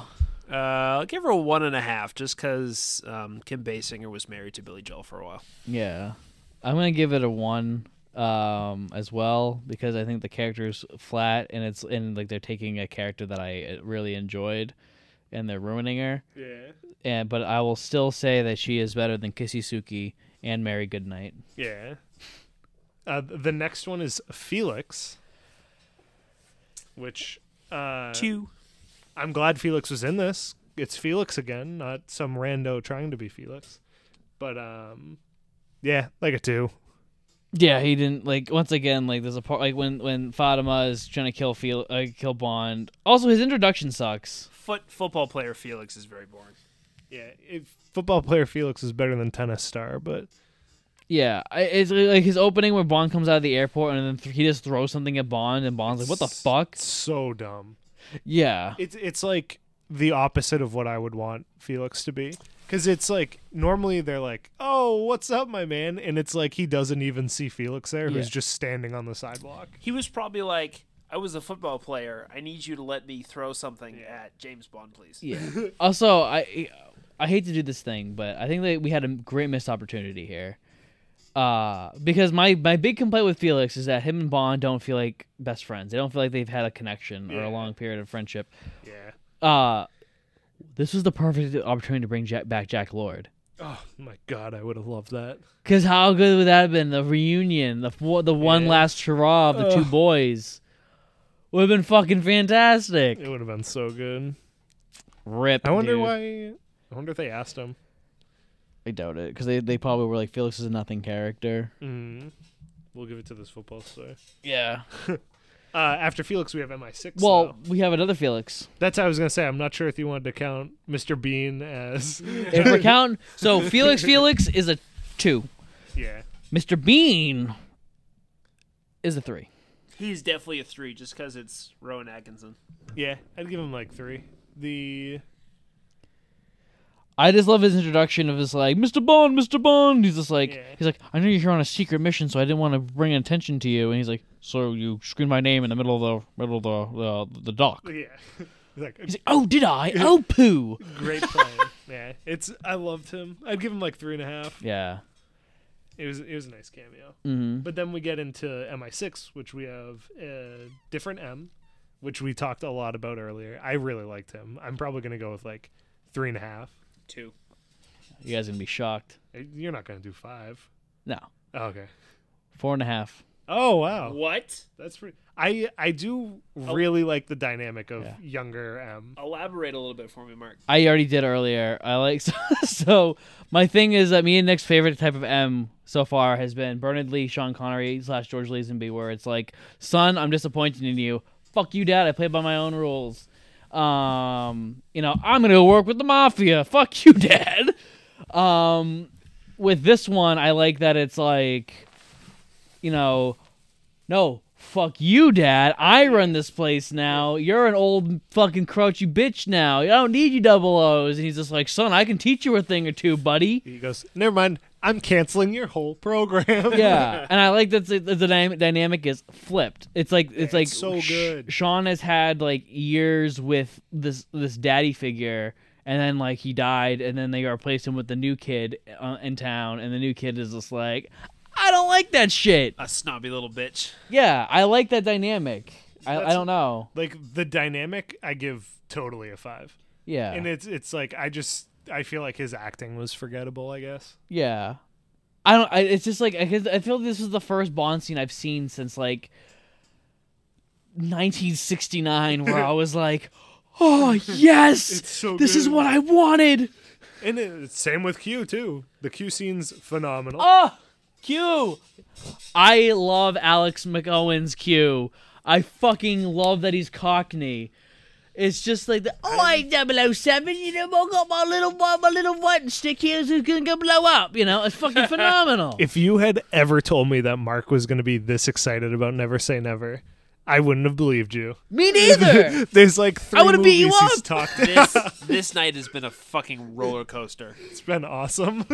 Dude, M was phenomenal. I'm giving M 4 fucking stars. Q. Sorry. Yeah, Q's a 4. I might even go 4.5, honestly. You know what? Fuck it. 4.5. Because I like that he's not in the field. I'm giving this Q a 5. Whoa! For the hands down reason, it's time for gratuitous sex and violence. Yeah. It's so good. And then we have Moneypenny. Moneypenny sucks. Yeah. Mid. She has no personality whatsoever. She doesn't even. Her and Bond have no sexual chemistry. They have they have no personality or rapport. She sucks. 1. Yeah. Em wants to see you. Yeah. I just did a better job than she did. I'm gonna give her half a star. Oh my god, I wouldn't go that low. I'd probably do like 1. Nah. Nah. Because I gave Moneypenny and Octopussy a 1. You think that was better? Yeah. Because they at least had at least Lois Maxwell. they at least had like a I know you. Yeah, I guess. I still want to fuck. This Moneypenny is like, hey, you're old. I've probably been here since I was 16. I've never met you before in my life. Bye. Yeah. Go see your boss. Yeah. So that's all of them. Henchman. Villain first. Oh, villain. 2. 1. 1. Grandpapa, please play arcade with me. Oh, Grandpapa, please don't touch my girlfriend again. Oh, please, Grandpapa. It's so bad. I did. You know what? I'm behind the glass watching you. Please don't touch my girlfriend. I am going to revise. I'm going to demote him to a 1. He's just terrible. I loved the scene where Bond tricks him with like making out with his girlfriend, and then they switch places, and he goes in his secret office thing, and he's like getting furious, breaking everything. And then when he breaks the jukebox, he like hears Bond, and he's like, oh my god, what am I doing? Yeah. I liked that a lot, like showing he's a psycho. I think it's all Lily the actor too. I think you could have had this with a better like that characterization. He looked like Mr. Something. That henchman. Mr. Who? From Diamonds. One of the Mr. Kid. Mr. Wint. Yeah, he Mr. looked Wint. The kid. one of them. He looked like one of them. Mr. Wint. So much to me that it was like taking me out of it constantly. Yeah. I think that the character could have been done if it was actually played by the guy who played Mr. Wint actually. Yeah, that's a good point. Oh, that would have been creepy as hell. Yeah. He was that. I didn't like them as much as you, but man, they were good. Like together, they were great. I think he would have made this like Simperl even like creepier. Yeah, like I was like thinking of like the scene where he's like, if God wanted men to fly, he would have given us wings, Mr. Kid. Yeah. I also think that this also could have been a good with the characterization that we're given. You know, I'm just my Largo preferences aside. I think if you had, fucking Khan from Octopussy, in this, like the actor, the character would have been actually fine. Oh, for sure. He probably would have gotten a 4 at that point. It literally just comes down to performance. Like this guy's performance was bad. Yeah, Like, he wasn't all in it. There was no menace. It was like he wanted to be that villain that gets a redemption, but like the movie isn't giving you a redemption arc, but he's playing it like it's going to, and it's not going to. Yeah, and then we have Henchman, which would be far like Fatima. No, you gotta. Are you having a stroke, Mark? Do you smell toast? I do smell toast. I have to. I did the George and Sean thing again for the first time in forever. So yeah, you haven't seen Goldenfinger in a while though. I haven't said Goldenfinger. What did you think about Coral in this movie? Oh, he wasn't even in it.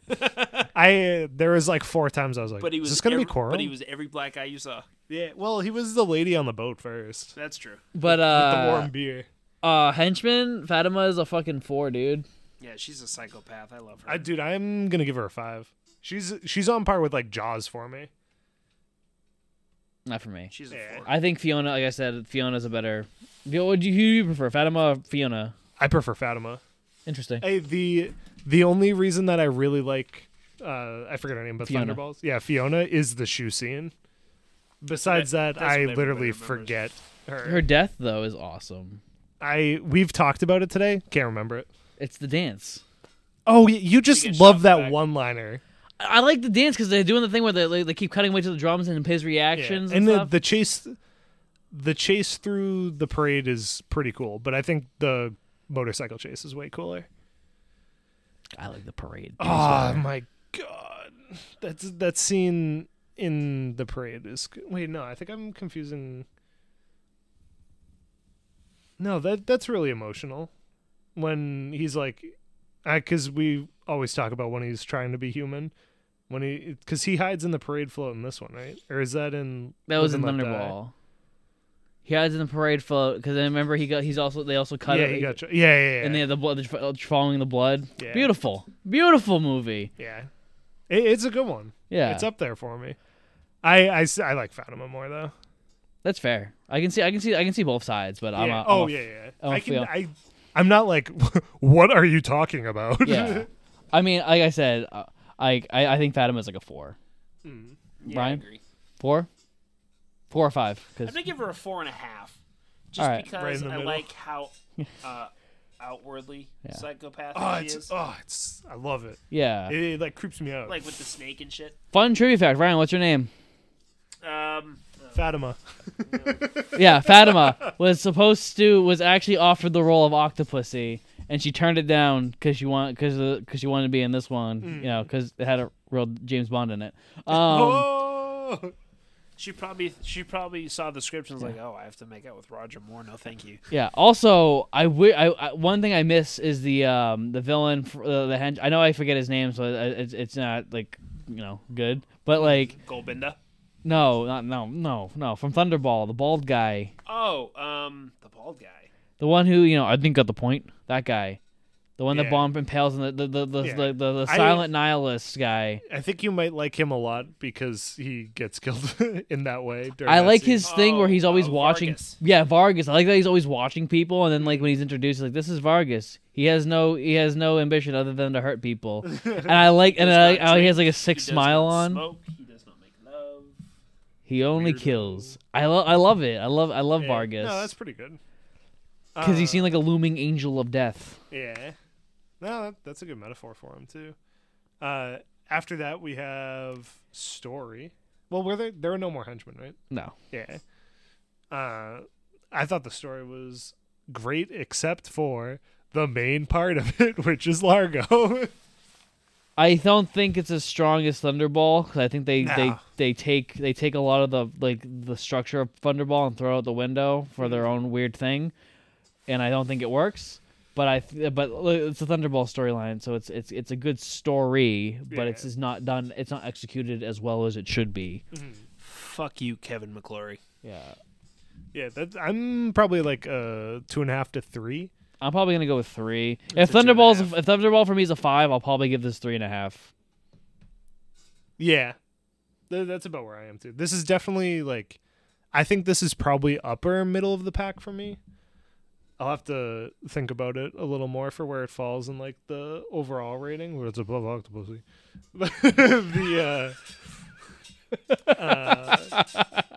The after story at cinematography, which I feel like we already talked about. Fucking 4.5. Yeah, I'm giving it 4.5. Gadgets. Oh, wait, he 3. what was your cinematography? I'm not versed enough in that to really give Did it a it look number, so crazy? I'll leave that to you two. But the gadgets, I'll definitely give a 3 because that fucking exploding the gun pen. Yeah, I'm Thank giving you. it a fucking 4.5. yeah, I'm probably there too. I feel like so. That pen was the best gadget we've had in a long time. Yeah, and it wasn't just a fucking watch. The watch also was simplistic and cool. Yeah, I mentioned it earlier too, but I think it could have done better with the watch.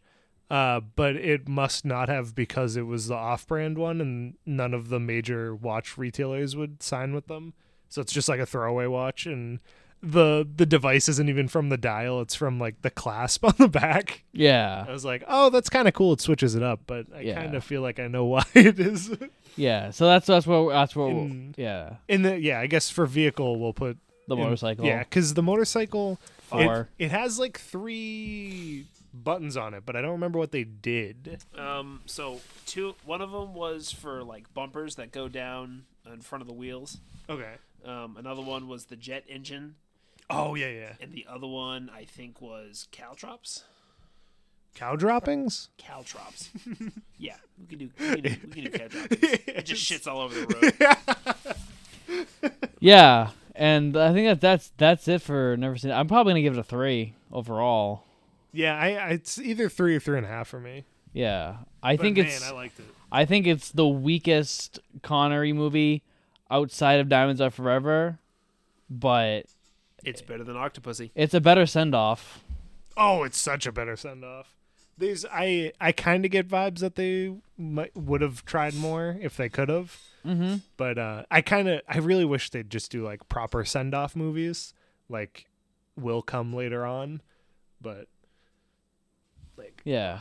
I like wrapping of storylines. Yeah. All right. But So obviously they can't do that. right before we leave, quickly we're gonna do the battle of the bonds. So Bond. Bond. Yeah. We can all agree. Having more. a stroke? More wins. Yeah. Roger Moore obviously wins the battle. No, Sean Connery won. For me, pre-title sequence, I'm gonna give it to Moore.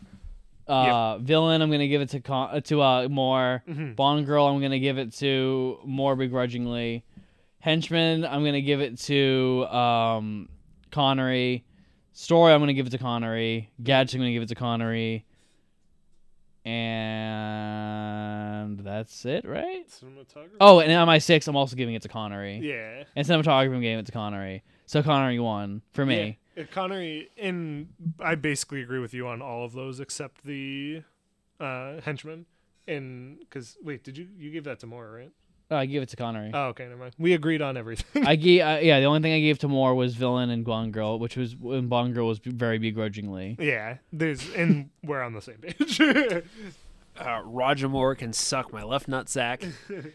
Sean Connery, my left nut, and Sean Connery is dad forever. I'm having a stroke. I'm gonna go make some toast. It's late.